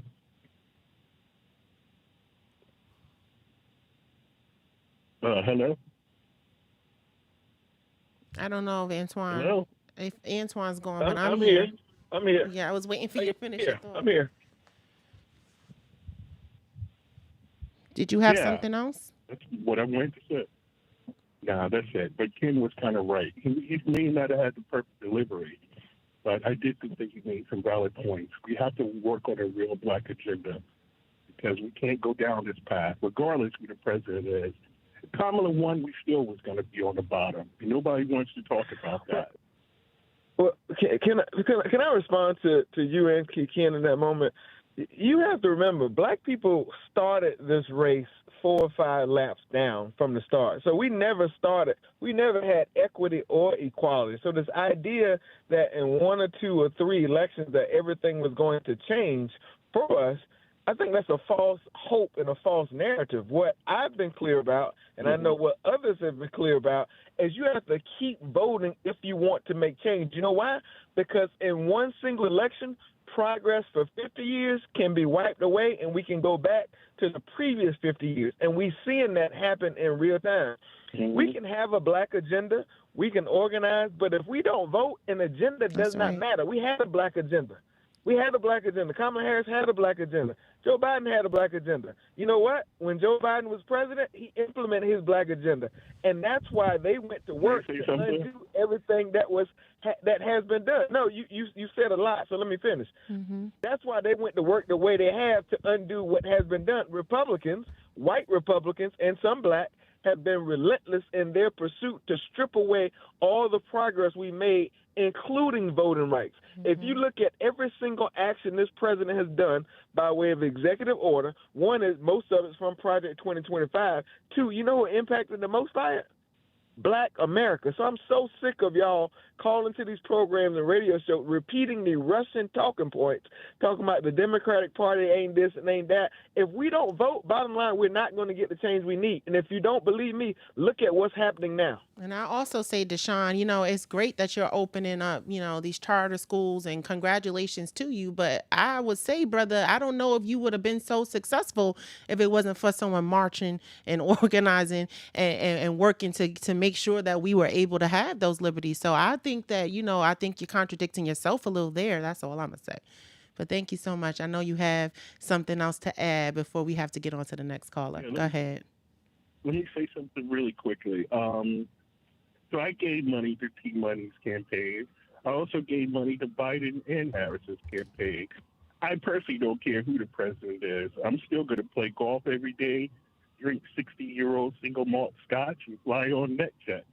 But what I'm saying, Antoine, you actually kind of proved my point. If you waited for some old white man to come up with a black agenda for our people, that makes me think that you have been. I never. but You who put said words in my that? mouth. I Who never said said that? old white man.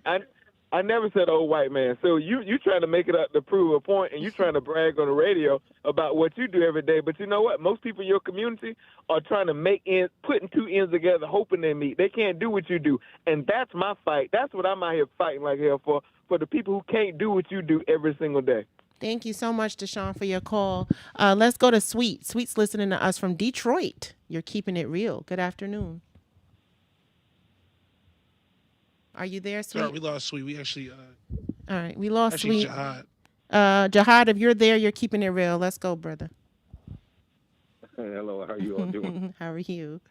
Hey, Antoine, I saw you on CNN. I think it's Abby Phillips' show. I hope I did okay. Man, you did great. You did excellent. And I hope they bring you back, but you were so clear and precise and challenging in the positive sense. You did a great job. I called Reverend Sharpton the next day and told him about how proud I was on how you presented the information, just like you're doing right now. Let me get to the chase real quick. The brother Ken, he mentioned Mr. Cuffey. I think Mr. Cuffey was in what year, Antoine, if you might remember? Was it the late 1800s? Yeah, but before most of us was even thought about. Right. Yeah. So, but the fact of the matter is, in 2025, he's calling us from Miami. That's to solve that problem right there. All right, that movement was a movement that came about, existed, and if he believed in it so great that it's solution to black people's problem, I want to know why is he still in Miami, period. You know what I mean? So that would end that particular question. Then he's dishonest in presenting the Marcus Garvey and the Honorable Elijah Muhammad and Du Bois. He's dishonest in presenting part of their story, part of their history, and not the complete men. You will find nowhere in the history of those men where they all the way throughout their life where they said that you should not participate in the political process. Some of them grew to understand later before they passed away. And I think that I made this point with Reverend Sharpton last week. When they wanna prove a point in what, like you're saying, C-Right, they say Malcolm X. To my knowledge, when we buried Malcolm X, his name was El Haj Malik Shabazz. And he had come up with a new strategy that included politics and it included people, all faith systems, and et cetera. So they're dishonest in how they pick out pieces of history. The Honorable Marcus Garvey did not take masses of black people back to Africa. The brother said his intent was.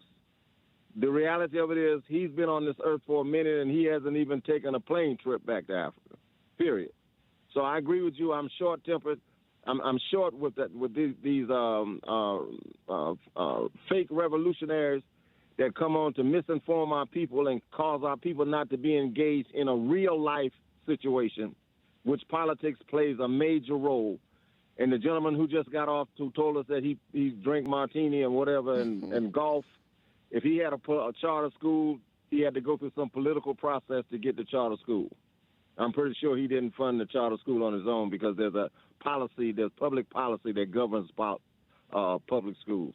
So in no way are you saying, I'm saying, Reverend Sharpton is saying that voting is the only way, but it's a integral part of our existence here in America. Mm-hmm. And if we want to be here, then we have to participate.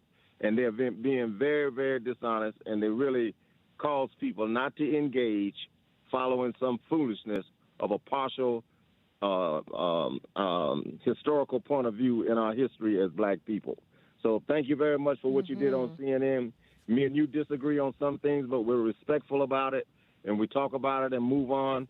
And these particular people here, they don't have the brother basically don't have a pot to piss in, to be honest with you. So I agree with you. Don't waste your time and stay angry. I'm angry too. I'm angry too. Appreciate you, bro. Appreciate you, brother. Thanks a lot, man. Y'all be strong. Thank you. All right, Brother Antoine, we about to get on up out of here. You have any last words? Anything you want to say? Dominic, keep the faith. Every major successful social movement in this country has included a few key elements. Black people, men and women, children included. They've included black organizations like NAN, like NAACP and others, may not be in those forms or those names, but like-minded organizations. There have been some white people, some brown people on the front line of these movements. The black press, like this show here, was a vital artery to these successful movements, but also the black church. And we've got to recreate that kind of coalition in order to move our community forward. And if our community move forward, then we have a 50-50 jump ball chance of our country moving forward. Because when black people at the ballot box lead, our country and our community succeed. That's my parting words, Dominique. Thank you for being with you. Thank you so much. Thank you, Brother Antoine. Thank you to all those who called and kept it real today on Hot Button Issues Monday. I want to also thank, of course, our executive producer, Fatim Muhammad, our tech producer, DJ Phil, our phone tech and segment producer, DJ Wire. And remember, Reverend Sharpton is on Politics Nation every Saturday and Sunday live at 5 o'clock p.m. Eastern Time on MSNBC. And this Saturday, the National Action Network Action Rally and Broadcast begins live at 9 a.m. You don't want to miss it. You can log on to our website for more information. As always, www.nationalactionnetwork.net. And remember, whatever you do, wherever you go, and however you feel, make sure you tell someone. Reverend Al told you, Dominique is telling you, Brother Antoine is telling you, y'all got to keep it real. Keep it real. Keep it real. We'll talk with you tomorrow.